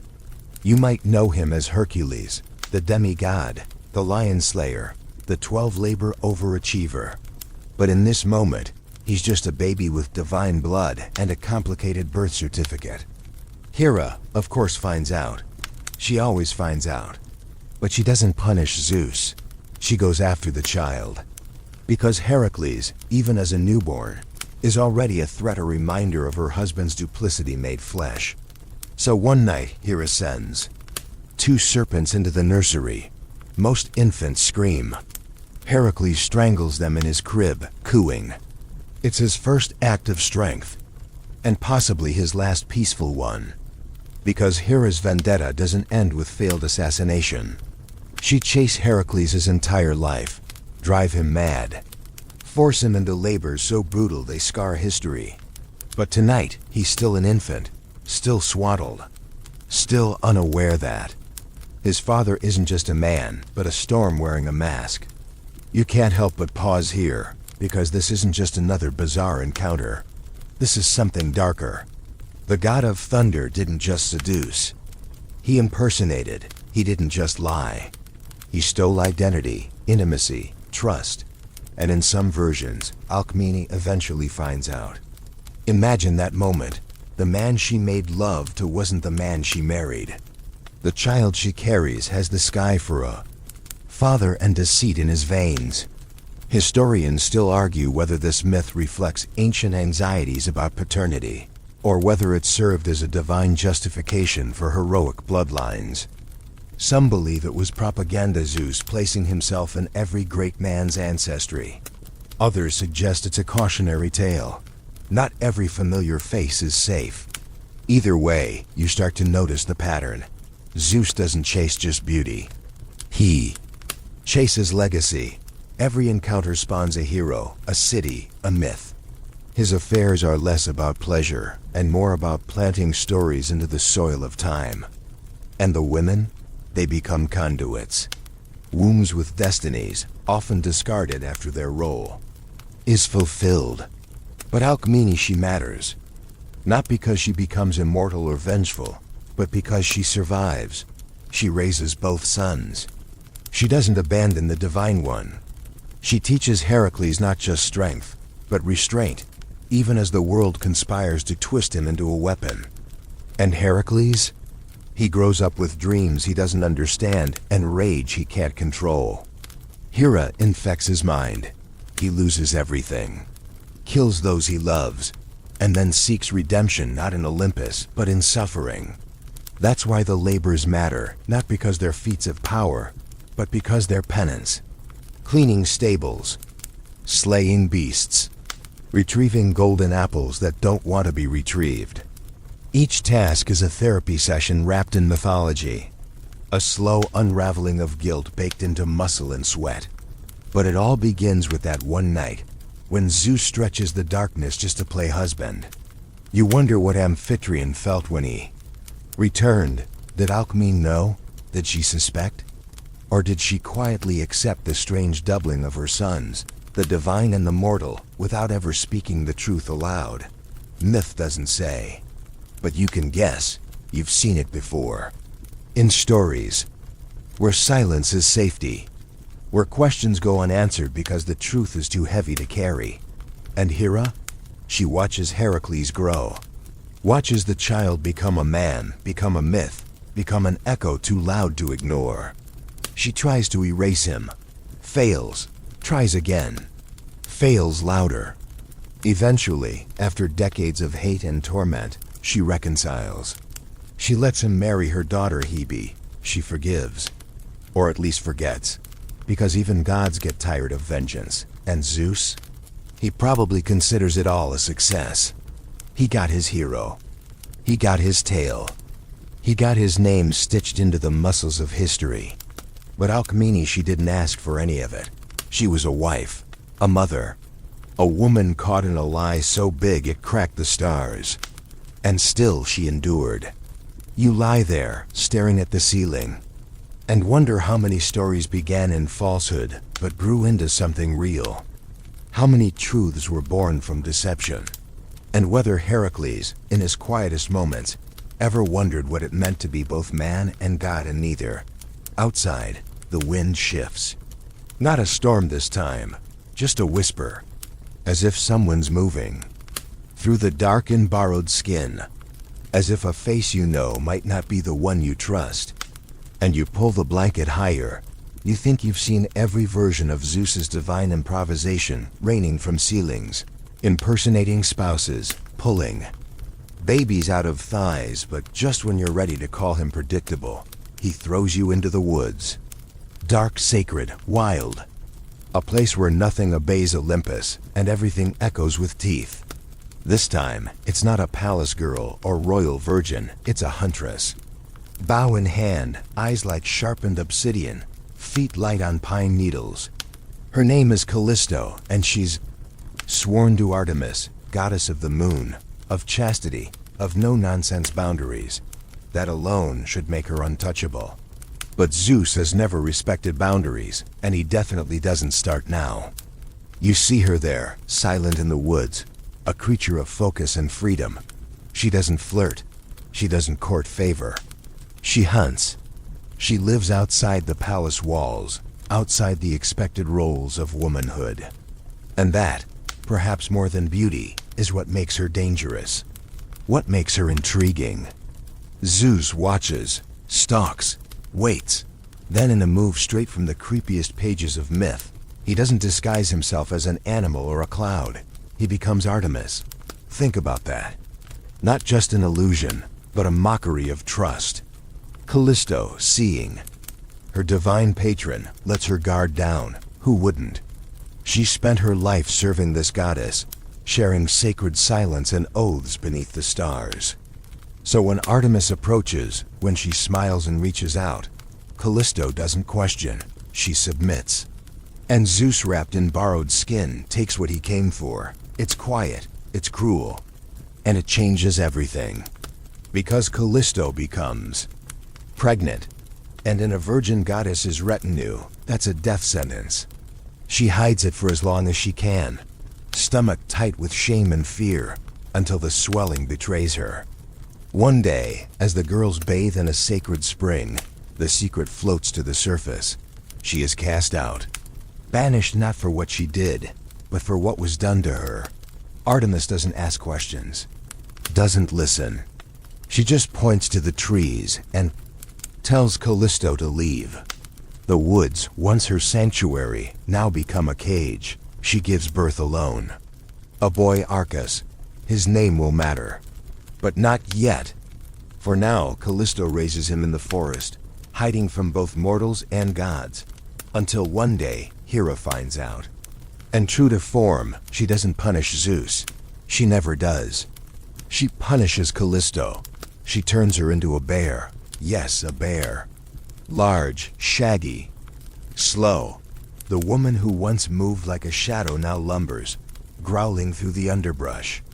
Her arms, once steady with a bow, are now paws. Her voice, once silent and proud, is reduced to roars no one understands. But she survives, year after year. And then, the final twist. Arcas grows up, becomes a hunter, strong, brave, a good son except. He doesn't know who his mother is. One day, deep in the woods, he sees a bear. Draws his spear, aims, and just before he strikes, Zeus intervenes. the same god who caused all this. The one who played goddess, who broke a vow and left a woman to suffer. Now he has the audacity to step in as savior. He grabs them both, mother and son, and hurls them into the sky. Callisto becomes Ursa Major. Arcas becomes Ursa Minor. The big bear and the little bear, forever circling the north, never resting, never setting. Hera, insulted by their celestial promotion, asks Oceanus to deny them water. That's why they never dip below the horizon. Even in the stars, the punishment continues. Historians still argue whether this myth was meant to explain constellations, to moralize on chastity, or to reassert divine dominance over female autonomy. But what stays with you is the silence of Callisto's voice. She never speaks again after the transformation. No epic last words, no monologue. Just a growl, a gesture, and then starlight. And you wonder how many women in myth disappear like that, turned into trees, animals, flowers, stars. Transformed until they're no longer women, no longer victims. Just symbols, just scenery. You shift in bed, staring into the dark, and wonder if Callisto ever found peace in the sky. If she gazes down at the forests she once ran through. If her son, spinning beside her in the night, ever realizes what he almost did, what he almost became, and what was stolen from them both, because Zeus doesn't pay, never pays. He adds, constellations like trophies, calling it mercy, calling it memory. But Callisto's story isn't a tribute, it's a warning. Not every monster in the woods wears fur. Sometimes it wears the face of someone you trusted most. Meanwhile, Artemis, still cold, still distant, never apologizes. Maybe she didn't know. Maybe she did. Myth leaves that question open. And you still half awake realize how much mythology asks you to forgive. To look past horror because it comes wrapped in starlight. To mistake transformation for transcendence. But tonight, you remember Callisto not as a bear or a constellation, but as a girl in the woods, betrayed by her god and banished by her goddess. And that memory burns brighter than any star. You've been watching from Olympus, from mountaintops, and marble halls, from clouds shaped like seduction. But now the scenery shifts. The wind is warmer, the colors brighter, the drama grittier. Tonight, we wander off the beaten myth into a backwater kingdom, where gods don't bother with lightning bolts or grand declarations. No, this time Zeus doesn't announce himself. He doesn't even bother with poetry. This time, he wears chaos like a cloak and slips into the story through sheer arrogance. Her name is Antiope. Not a princess surrounded by tapestries, not a virgin in a temple. Just a mortal girl who draws the wrong kind of attention. And Zeus becomes a satyr. Yes, a satyr. You heard right. Goat legs, horns, hooves, fur, everything. Short of decency. Gone are the swan feathers and seductive illusions of mist. This is raw, bestial, absurd, and deliberate. He takes her in the dark. Some stories say she doesn't know what's happening. Some say she does and can't stop it. Some claim she's drugged by divine influence, her body responding while her mind screams. But the myths are never clear. That's the cruel thing about mythology. The trauma is whispered, never shouted. The pain is hidden under euphemism, under poetry, under 1,000 retellings until no one's sure what happened anymore.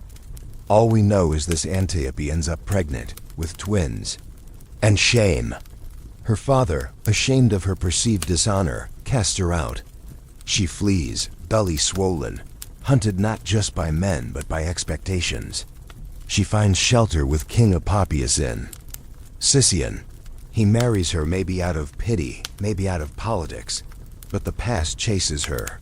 Her uncle Lycus, furious over family shame and land disputes, attacks Sicyon, drags Antiope home in chains. She's paraded through the streets of Thebes, mocked, spit on. Her sons, Amphion and Zethus, are born far away, raised by shepherds. They don't know their mother. They grow up with music and fury in equal measure. And here's where the story sharpens, because one day, Antiope escapes. She stumbles through the forest, starving, delirious, hearing voices that sound like her own regrets. She finds a cottage. Two young men live there, tall, proud, carrying the kind of anger that doesn't come from nowhere. Her sons, her blood. The reunion is slow, painful. The truth unfurls in fragments. A necklace, a memory, a scar. They piece it together. This woman, broken and wandering, is their mother. And the man who humiliated her, their great-uncle. So, they do what sons in mythology do best. They seek revenge. They storm Thebes. They kill Lycus. They kill his wife, Dirce, who once tied Antiope to a bull as punishment, letting her be dragged until death or until someone intervened. That detail matters because it's not just men who enforce pain. Myth is full of women complicit in each other's ruin. So the twins tied Dirce to the same bull. Let justice mirror the crime. And in the silence that follows, Thebes gets new rulers. Amphion builds the city's walls with music. Zeus guards them with strength. And Antiope, she fades. Not into myth. Not quite, just into quiet. Some say she went mad from everything she endured. Others say she found peace at last. But she never becomes divine. Never gets a constellation or a statue. Just two sons and a ruined city. Historians still argue whether the story was originally about political dynasties, shifting power in Thebes, or ancient guilt wrapped in allegory. But what stays with you is this. Zeus didn't show up to protect her. He came, caused, vanished. Left her to be punished for the aftermath of his desire. Again, you've seen the pattern. You've memorized the rhythm. God sees. God takes. Woman suffers. Child becomes legend. But this time, there's no glory in it, no clever twist. Just raw consequence. You lie in bed, tracing the outlines of Antiope's journey. From hunted girl to tormented mother, to half-remembered matriarch. Her sons build walls, but nothing ever walls off what she endured. You think of the satyr form, why Zeus chose it. Was it because he knew there'd be no hiding? That his hunger was already monstrous, so he dressed it as such? Or was it just theater, another way to strip away agency while pretending it was all part of some wild animal ritual? Either way, you can't forget the image. Antiope walking barefoot through brambles, her mind unspooling like thread, searching for anyone who would believe she mattered. And when she finds her sons, it's not joy that follows. It's war, blood, retribution. Myth doesn't give her rest, it gives her revenge by proxy. It gives her justice soaked in gore. And you wonder, as you listen to the wind tapping your window, what justice even means in these stories. When the gods refuse consequence. When mortals inherit their messes. When mothers become monsters just to keep breathing. Antiope disappears from most retellings after that. You'll hear her name in footnotes, in whispers, in crumbling footers of epic poetry. But the myth remembers. The walls of Thebes remember. And tonight, you do too. Because sometimes the most haunting stories are the ones where the hero never got a choice. Just a wound. And a world that kept spinning. You followed Zeus into storms, shadows, swans, and shame. But tonight, he sneaks into a cave. Not with thunder this time, but with silence. No tricks, no birds, no grand seduction. Just a sleeping woman, a flicker of torchlight, and a whisper between the earth's roots where no prayers echo back. Her name is Maya, and she is not a queen, not a warrior, not a tragic heroine. She's quiet, hidden, the eldest of the Pleiades, daughters of Atlas, starborn, shadow-dwelling, a goddess of the in-between. You almost miss her in the myths, that's how quiet she is. And maybe that's why Zeus chooses her, not for drama, not for legacy, but for a secret. Because Maya doesn't speak. She doesn't ask. She doesn't resist. She's tucked away in a cave on Mount Selene, shrouded in mist, surrounded by moss, the kind of place the gods forget until they need it. And Zeus, he needs it. Or rather, he needs her, not because he loves her. He doesn't. He needs a safe birth, a clean secret, another child born beyond Hera's surveillance. You see it, don't you? How even gods use silence like strategy. Maia is the ultimate loophole. No temple, no followers, no scandal, so Zeus descends quietly this time. And Maia, sleeping or not, becomes pregnant. She carries the child in the darkness without fanfare. No prophecies, no peacock vengeance. Just slow-growing life beneath a blanket of stone. Then, one night, the cave fills with silver breath. A baby is born, but not just any baby. This one comes out squirming, laughing, eyes too bright. His name is Hermes, and before Maia can even swaddle him, he wriggles free, crawls out of the cave, steals Apollo's cattle, invents the lyre, all before sunset. Imagine that your newborn son skips teething and launches a one-god startup in theft, music, and public relations. Maia watches, stunned. This isn't motherhood. This is disaster management. Hermes returns, smug, sit on his hands, poems in his pockets. Zeus is impressed. Hera is suspicious. But Maia? She says nothing. She keeps him fed, keeps him warm, and stays hidden. Historians still debate whether Maia was a symbol of forgotten motherhood, a stand-in for Earth itself, or a mythic mirror of domestic obscurity. But you, lying in your bed, feel the weight of her silence. How many women in myth give birth to greatness and are immediately edited out of the next chapter?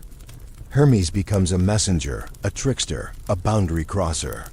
He escorts souls to the underworld, delivers gossip between gods, and keeps stealing things just to prove he can. But he never forgets the cave. Never forgets Maia. You can feel it. In the stories, his fondness for small spaces, for backdoors and hidden paths. He learned from her. From the woman who didn't need a pedestal to shape the divine. Zeus, of course, moves on. He always does. But Maia never pretends to matter to him. She knows her role. She's not Europa or Leda or Semele. She's a ghost in the footnotes, a womb of convenience. And yet, she might be the only one who gets out without punishment. No transformation. No madness. No storm of retribution. Just silence. A quiet cave, and a child who never stops moving. You wonder if that's the truest kind of mythic victory, not becoming a star or a tragedy, but simply surviving the god and keeping your name. Maia is starlight that stays grounded. A goddess who doesn't need altars. She doesn't seduce, doesn't suffer. She endures. And you admire her for that. In a mythology full of spectacle, she's the soft note at the end of a scream. A reminder that not every legacy needs to be loud to last, and Hermes, he carries her in his stride, in the way he slips through boundaries, always respectful of the spaces between. He's the only Olympian who understands that the most powerful magic happens in silence. Maybe that's why he never brags about her.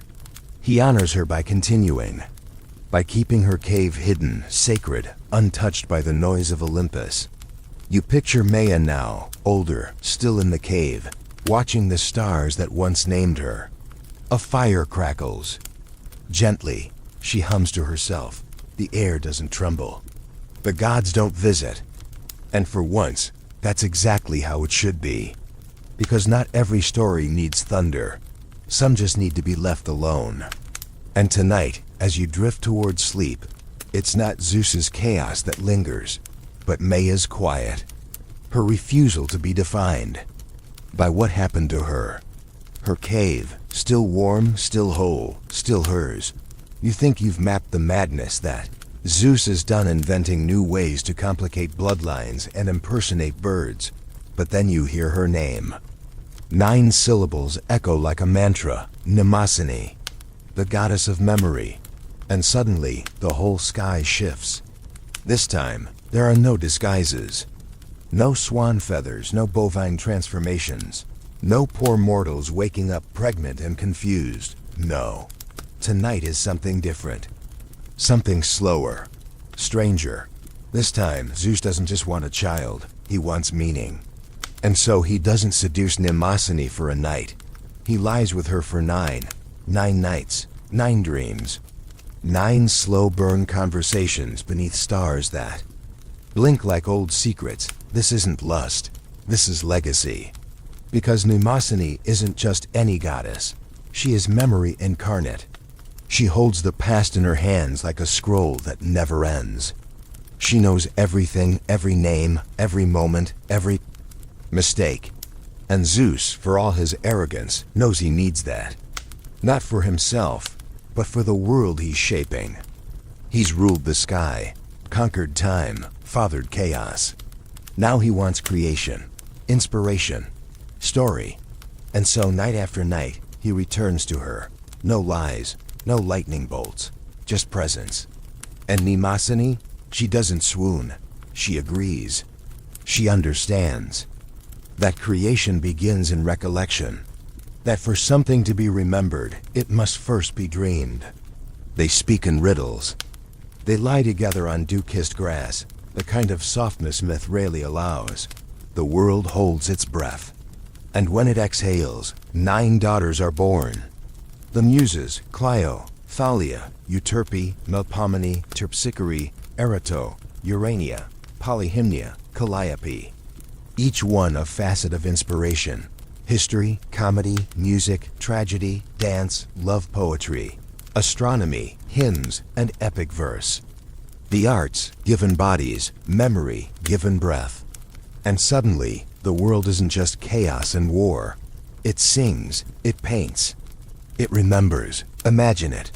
9 sisters dancing on mountaintops, their voices shaping civilization itself. Every play performed. Every scroll unrolled.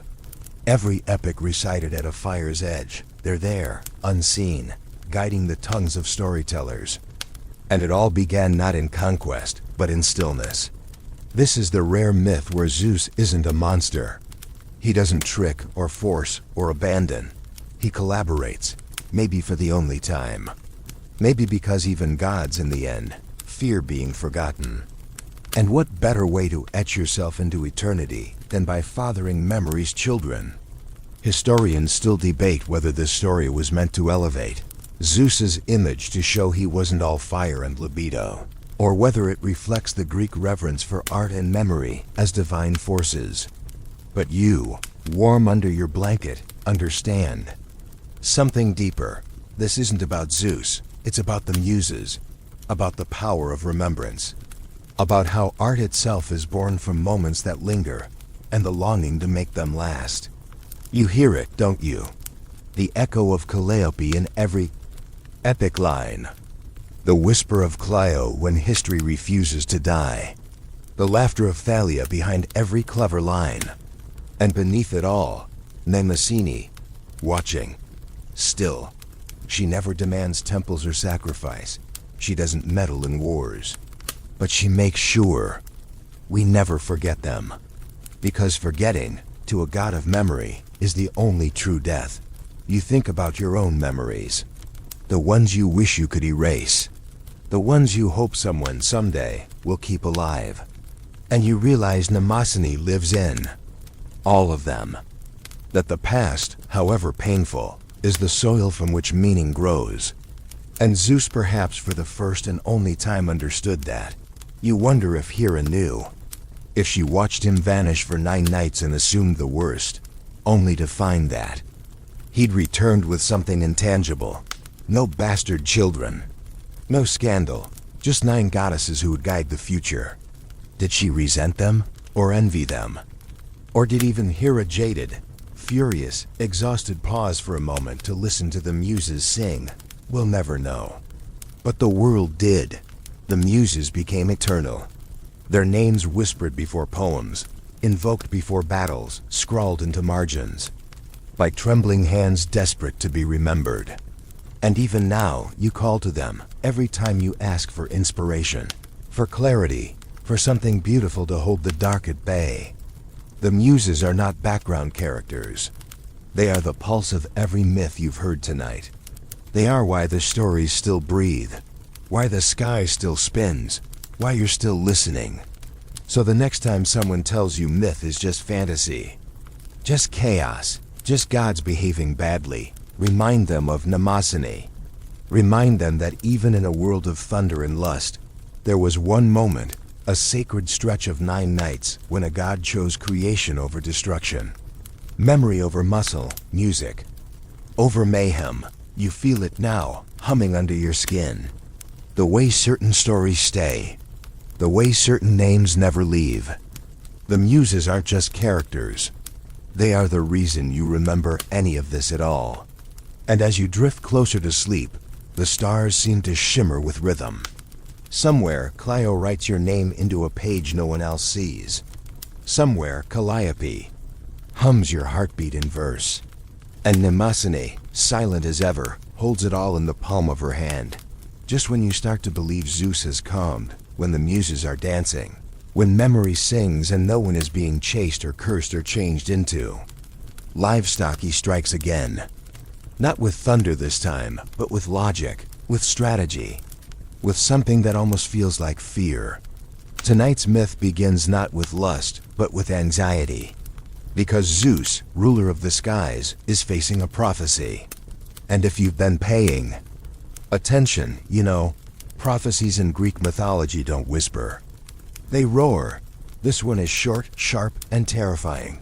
Your child will destroy you. And the mother? A titaness named Metis. She isn't just beautiful. She's clever. Too clever. She's the goddess of wisdom, of craft, of cunning counsel. She helped Zeus defeat the Titans. She helped him survive. And now?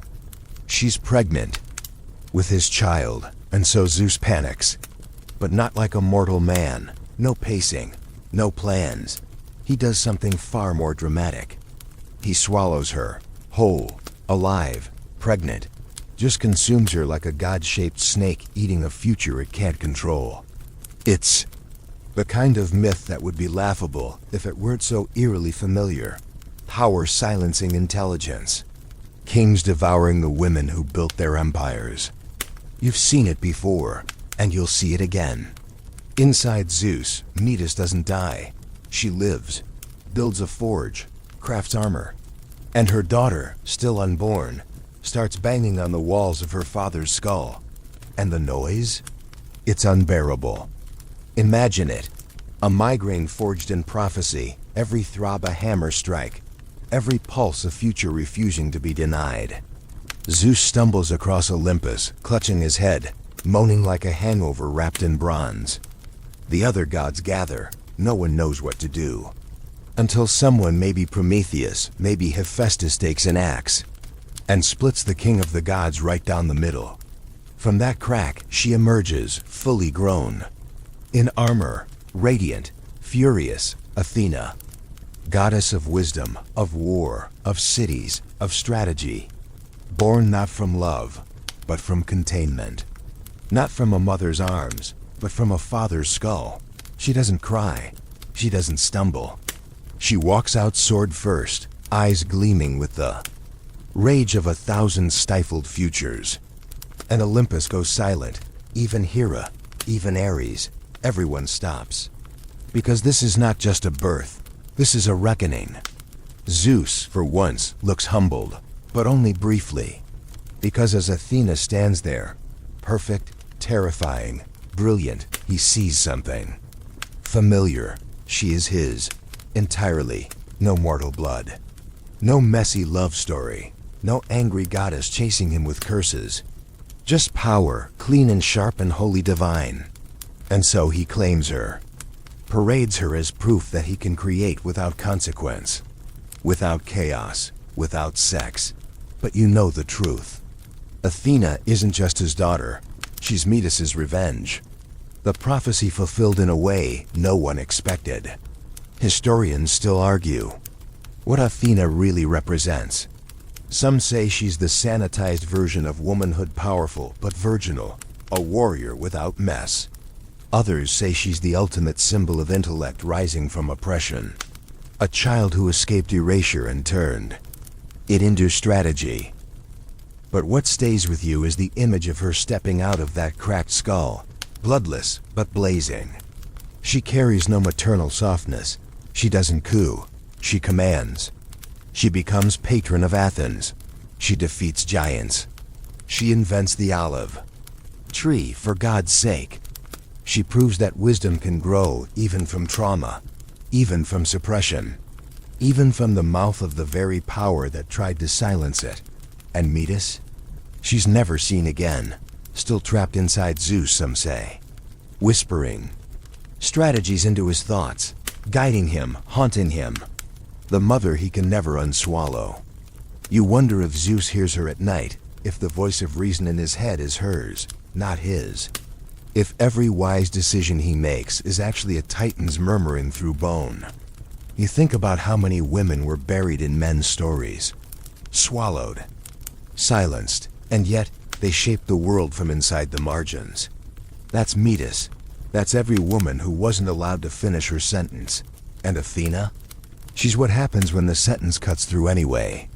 You lie there, the room dim, the air still, and imagine Athena standing over you, not with comfort, but with challenge. She doesn't offer lullabies. She offers clarity, strength, precision. She's not here to make you feel better. She's here to make sure you never forget that power doesn't always roar. Sometimes it whispers inside a skull until the gods split open. Zeus, in all his mythic chaos, created his own opposition, and that's the irony. For all his transformations and deceptions and storm-drenched affairs, the one child he tried to suppress is the one who truly reflects his power without his flaws. You wonder if he knows, if he regrets, if somewhere, deep in his immortal mind, he realizes that the wisdom guiding him isn't his own. It never was. It was Metis, buried beneath the thunder, still thinking, still planning, still shaping Olympus. From the shadows. And Athena? She's the voice made flesh. The strategy turned sword, the prophecy fulfilled. So the next time you hear thunder, remember, sometimes it's not just weather. Sometimes it's a woman inside a god's head, still hammering her way out. You think you've heard it all, that Zeus has run out of tricks, that the myths can't twist any tighter, and then the story turns, not to a lover or a conquest, but to Hera, yes, her. The ever-watching, ever-seething queen of Olympus. Tonight, it's her turn. Not to forgive, not to forget, but to fight back. Not with thunder, with creation. Hera has had enough. Decades of watching Zeus parade his mortal bastards through Olympus like trophies, each one a monument to betrayal. Decades of humiliation, of punishment by proxy, of turning every divine party into a cold war of glances and unspoken insults. She's tired of reacting. She wants to create, not with love, not even with consent, with defiance. So she decides, if Zeus can make children without her, she'd do the same. Only better, cleaner, on her own terms. No swans. No lies. No disguises, just will. Just vengeance. Just spite polished into divinity. And from that seething furnace of pride and power, she produces a son. Alone, no father, no interference. His name is Hephaestus, god of fire, of the forge, of invention and industry. Born not in light, but in smoke. Not in a bed, but in a storm of rage and molten promise. You'd think he'd be perfect. Hera certainly did. Her answer to Athena, her divine rebuttal to Zeus's parade of demigods. But when she sees him, her heart stutters.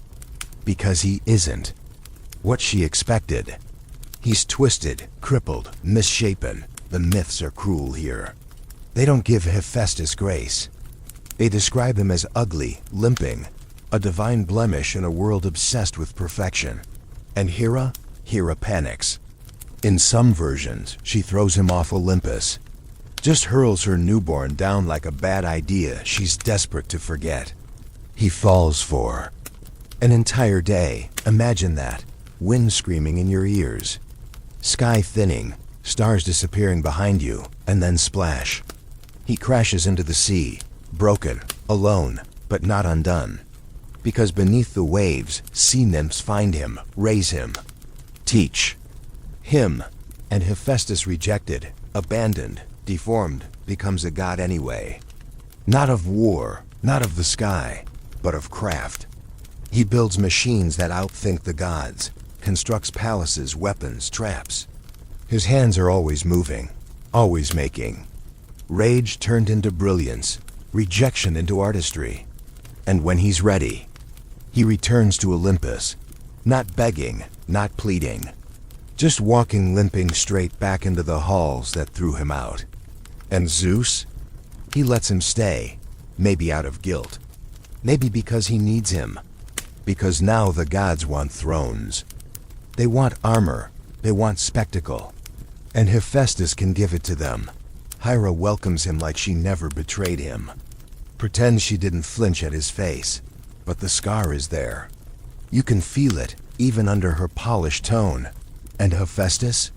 He doesn't forget. He never raises his voice. He never screams, but his forges burn day and night. His revenge isn't loud. It's crafted, precise, and sometimes cruel. Take his wife, for example, Aphrodite. Yes, the goddess of love, given to him by Zeus in a rare gesture of diplomacy. But love isn't part of the deal. Aphrodite doesn't want him. She laughs at him, sleeps with Ares. He knows, he watches. And one day, he traps them both in a net so fine it's invisible.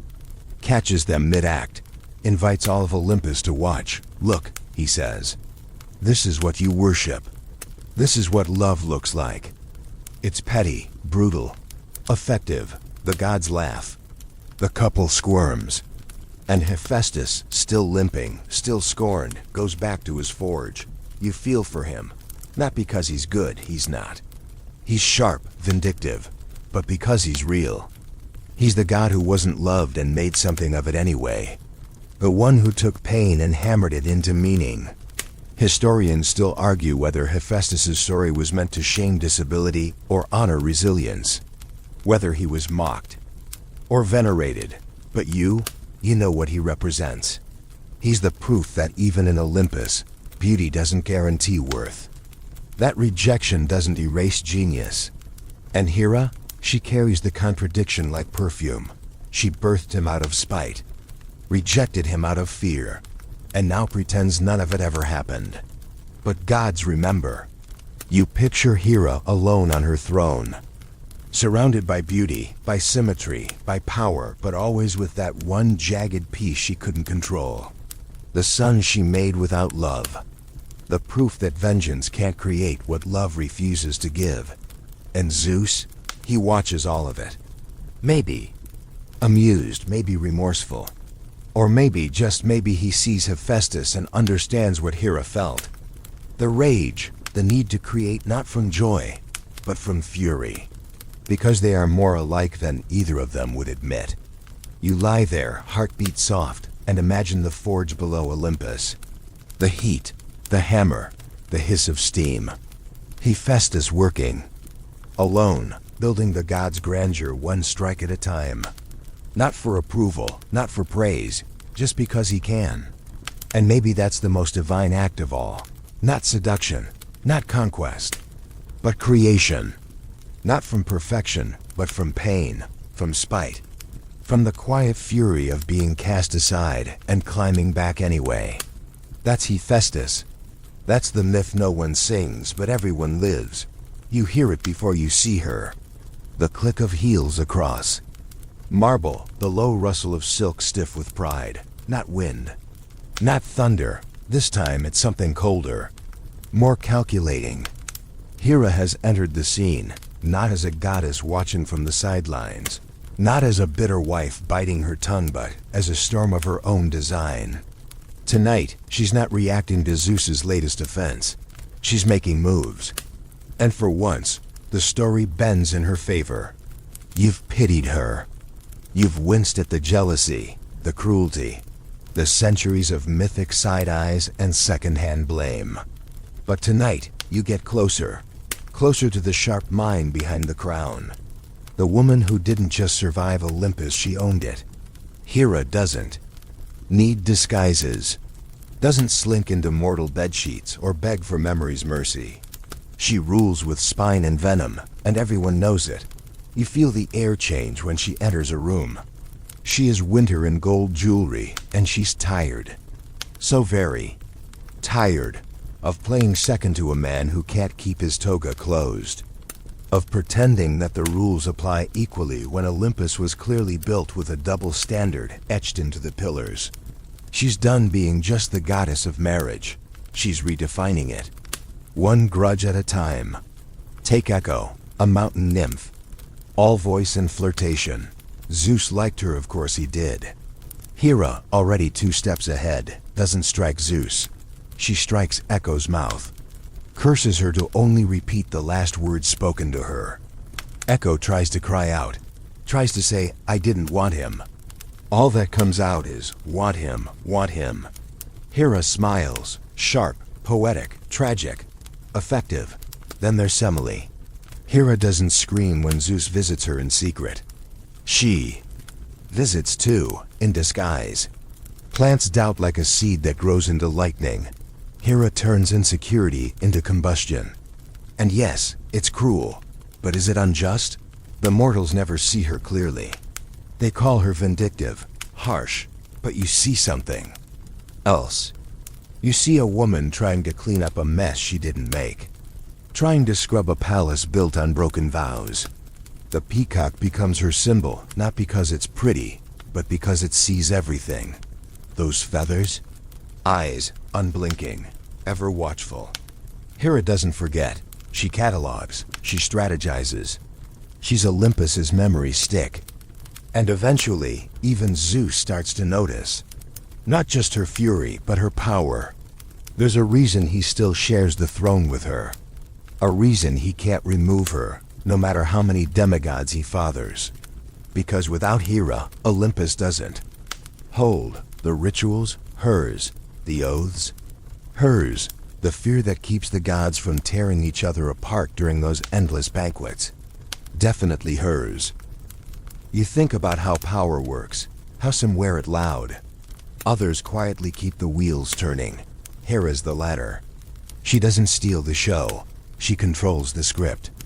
And yes, she lashes out. There's rage, pettiness, vicious revenge. But you begin to ask, what else could she do?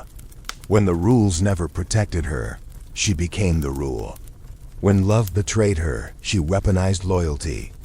Even her moments of supposed cruelty, like turning Io into a cow, or transforming Callisto into a bear, start to read differently. Less like wrath, more like control reclaimed. You don't have to like her, but you can't ignore her. Especially when she finally stops playing reactive goddess and starts playing queen. In one lesser-known tale, Hera decides to have a child without Zeus. Sound familiar? Yes, Hephaestus. But in another version, it's Typhon, a monster. A beast so terrifying, it almost topples Olympus. Hera, tired of being sidelined, creates him to remind the gods what she's capable of. A tantrum? Maybe, but also a statement. You think I'm just a woman in a throne? Watch me crack the sky.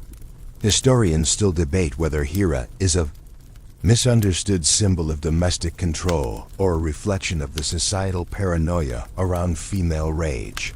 But you, curled under your blanket, feel the chill of her ambition like a breeze on the back of your neck.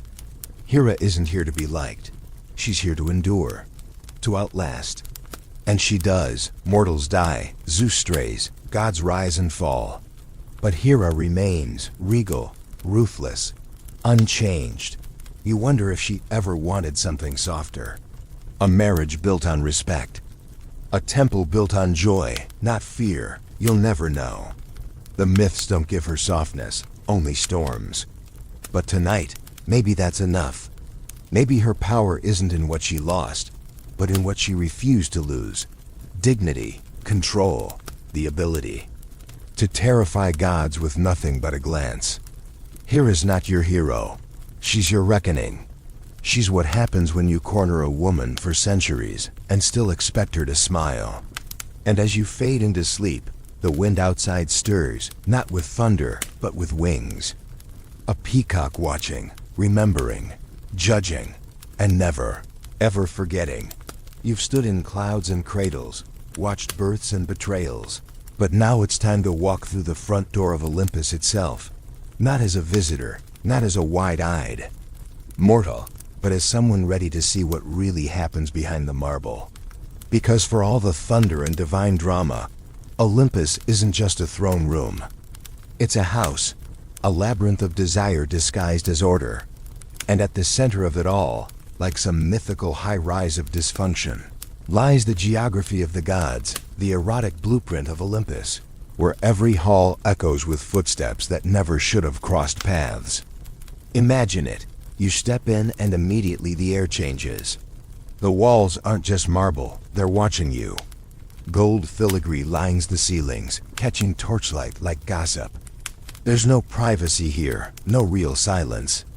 Every corner has a nymph sweeping, a satyr eavesdropping, or a minor god trying to pretend they're not listening to someone else's business. It's a palace that breathes, and every breath smells like tension, incense, and the aftermath of another poor decision. Now follow me. Left of the throne room is where the drama ferments. Aphrodite's chambers, a walled garden of perfume and silk and mirrors that reflect more than just faces. This is where she entertains. And by entertains, I mean Ares. When Hephaestus isn't looking. By the way, the bed? It's rigged with invisible netting, because once wasn't enough. You pass the kitchen, no one uses it. Ambrosia appears on golden platters. But if you look closely, you'll see Dionysus's fingerprints on the goblets, sticky with wine, and something more ancient than alcohol. Chaos. His parties spill into corridors, and sometimes into time itself. You never leave quite when you think you did. Hermes' office? More like a locker room turned post office, scattered scrolls, and mismatched sandals everywhere. He's the only one who moves between Olympus and Earth with regularity, and he leaves back doors open. On purpose, always.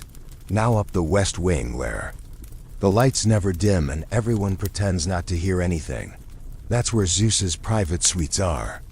Not suite, suites, multiple, each decorated to appeal to a different taste, a different memory, a different conquest. Hera's official bedchamber sits across the hall. It's quieter, colder. She moved her quarters years ago. No one talks about it, but everyone knows. Their marriage? Less a partnership, more a border treaty. There are also the hidden rooms. Rooms not marked on divine maps. Rooms that smell like regret. Rooms where Ganymede pours wine and doesn't make eye contact. Rooms where Semele once stood, glowing, asking to see too much. Rooms where Leto hid after giving birth to Artemis and Apollo, because no one would offer her sanctuary while Hera raged. Olympus isn't a temple. It's a fever dream in marble. A divine campus full of emotionally unstable immortals with very little supervision and even less accountability. Historians still argue whether these tales were metaphors for the complexities of royal courts or critiques of the very idea of gods. Because when you strip away the glory and the lightning bolts, you're left with something surprisingly human. Desire, jealousy, shame, longing, all playing out across divine architecture that reflects not what the gods are, but what they need. Consider the baths. Communal, massive, sculpted with nymphs and serpents and golden swans. Everyone bathes there, even the ones who pretend they're too dignified. It's where whispers are traded, where alliances are formed, where Aphrodite once stared Hera down while slowly brushing her hair. Just because. Consider the amphitheater where the muses sing, sometimes scream. where Apollo once challenged a satyr to a music contest and flayed him alive for losing. The acoustics? Excellent. The trauma? Eternal. And then there's the garden. You might miss it if you don't know the path. A quiet place filled with plants no mortal could name. It's where Hestia goes when Olympus is too loud. Where Demeter paces during winter, missing her daughter. Where Persephone sometimes visits, even though she doesn't really live here anymore. It smells like rosemary and grief. Olympus isn't sacred because it's pure. It's sacred because it holds everything. The horror, the beauty, the messy, unsolvable tangle of gods who behave like the worst parts of humanity turned mythic. And yet ... they stay. They never leave. Because Olympus is power, status, visibility. Even Hera, who could walk away. Even Hephaestus, who could disappear. Into his forge forever. They all return. Because the geography of Olympus isn't just physical, it's emotional. It maps who they are to each other, who they've betrayed, who they still love, quietly, through clenched teeth and centuries. You start to see the place for what it really is. A house of mirrors. A divine funhouse where every corridor reflects a version of desire, barely hidden under togas and titles. You can almost hear it, now the echo of sandals slapping marble. The clink of goblets, the low muttering of Hera reciting her grievances like scripture. And above it all, Zeus pacing, restless, already eyeing the next room, the next mortal, the next story. Because for all his power, he never sits still. Olympus is a machine fueled by dysfunction. And Zeus? He's both the spark and the short circuit. You lie there now, imagining walking through that palace barefoot, every step soaked in centuries. You imagine touching the walls. Do they tremble? Do they remember? You realize Olympus isn't just the gods' home. It's their history, calcified in stone and starlight. And maybe, in some mythic way, it's ours too. Because for all their chaos, their cruelty, their absurd celestial soap opera, these gods are us, amplified, unfiltered, gloriously flawed. So the next time someone tells you Olympus was perfect, pristine, above it all, tell them about the bedrooms. Tell them about the net trap bed and the peacock that judges you. Tell them about the garden that smells like loss. And tell them that sometimes the divine doesn't live in the sky. It lives in a palace too loud to sleep in. You've made it. Past the feathers and fires, through caves and courtrooms, beyond disguises and divine drama. And now here you are, standing on the edge of it all, the myth, the legacy, the storm that never stopped. Tonight, you're not following Zeus anymore. You're looking back, over the battlefield of stories he left behind. Over women turned into animals, stars, smoke. Over children carved from prophecy and pain. And you're asking what remains when the thunder fades. What's left when the lightning loses interest? A trail of transformation, that's what. Of bodies rewritten. Of cities built on seduction. Of generations cursed and crowned by a god who couldn't sit still. And still can't, even now. The myths never really end, they echo. Zeus's legacy isn't just the power he wielded, it's the mess he left behind. Helen of Troy, born from a swan-shaped crime, whose face launched 1,000 ships but whose heart never chose. Heracles, ripped from Hera's hate and sent into madness just to prove he could crawl back out. Perseus, Medusa's slayer, born of golden rain in sealed coffins, who would unknowingly fulfill his grandfather's fatal prophecy. Dionysus, the god who partied because his mother burned to death for asking one question too many. Ganymede, the boy with the pitcher and no escape. And all the others, Io, Europa, Leda, Semele, Callisto, each one a name the myths turn into metaphor, then into background, but you remember them. Because they weren't metaphors, they were lives, twisted into lessons, painted into murals, forgotten by history, except for how they suffered. Historians still argue whether Zeus's myths were morality tales or power fantasies. Whether his endless pursuit of mortal and goddess alike was meant to reflect divine fertility or just divine entitlement. Whether the Greeks admired him, feared him, or tolerated him because he was simply too big to cancel. But you've seen the pattern. Not just the stories he starred in, but the ones he wrote without asking. You start to realize that Zeus didn't shape the world with lightning. He shaped it with legacy. Every seduction had consequences. Every child changed the map. Every disguise was a diversion that carved new myths into the bones of culture. But he never cleaned up. He never stayed. The stories always end the same way, with someone else picking up the pieces. Usually a woman, usually alone. Even Hera, for all her rage, never truly broke him. She endured. She adapted. She turned her pain into precision, into policy. She didn't win, but she stayed. Which, in Olympus, might be the bigger miracle. And maybe that's what makes Zeus so dangerous. Not that he hurt people, but that he never stopped to notice. He just moved on. From woman to woman, kingdom to kingdom. Like a storm system too old to remember where it rained last. You think about how myths are kept alive, not by kings, by storytellers, by mothers whispering names into children's ears, by poets who scribble between the lines, by people like you awake, listening, wondering. And you realize the gods might be immortal, but stories are what keep them powerful. The more we tell them, the more they live. Which means the power to reshape them was always ours. You can let Zeus be the storm, yes, but you can also name the survivors. Leda, who laid an egg and raised a legend. Callisto, who became the sky, and didn't let it swallow her. Danae, who floated through death and raised a hero. Semele, who burned, but birthed joy. Mnemosyne, who turned pain into poetry. And Hera, always Hera, not a victim, not a villain. A god who refused to vanish. Olympus is still there, somewhere above the clouds.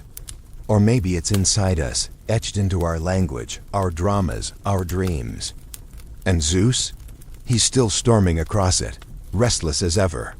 But now you see him clearly, not just as king, but as a pattern. A warning, a mirror. You lie still now, breath soft, eyes heavy. You've walked through centuries tonight. Through myths wrapped in silken teeth. And now it's time to drift. Not into forgetfulness, but into remembering better. So let's leave the thunder behind. Let the clouds dissolve. Let the peacocks sleep. And listen. The wind is softer now. The stories are full. The fire is low. The gods are quiet for once.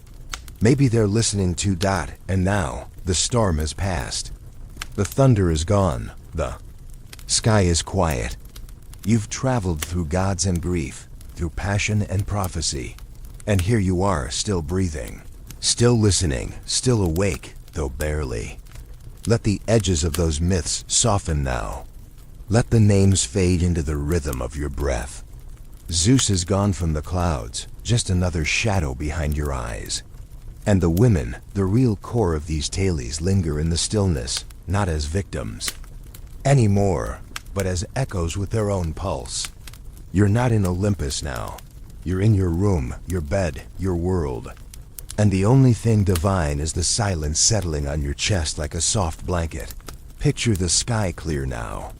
No lightning, no screaming, just stars drifting slowly. Callisto and Arcus circling forever. Ganymede pouring water you'll never taste.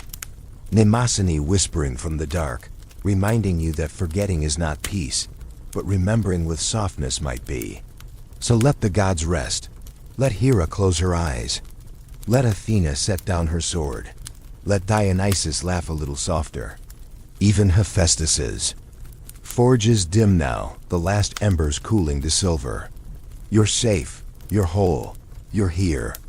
And the story for tonight is over, not ended. Just paused. The way all stories are when sleep comes. Because sleep isn't silence, it's another kind of myth. One where you get to choose the ending. so breathe slowly. Let the sound of your own heartbeat become the only thunder left. And if you dream of Olympus tonight, make it quiet, make it kind. Make it yours. End of script.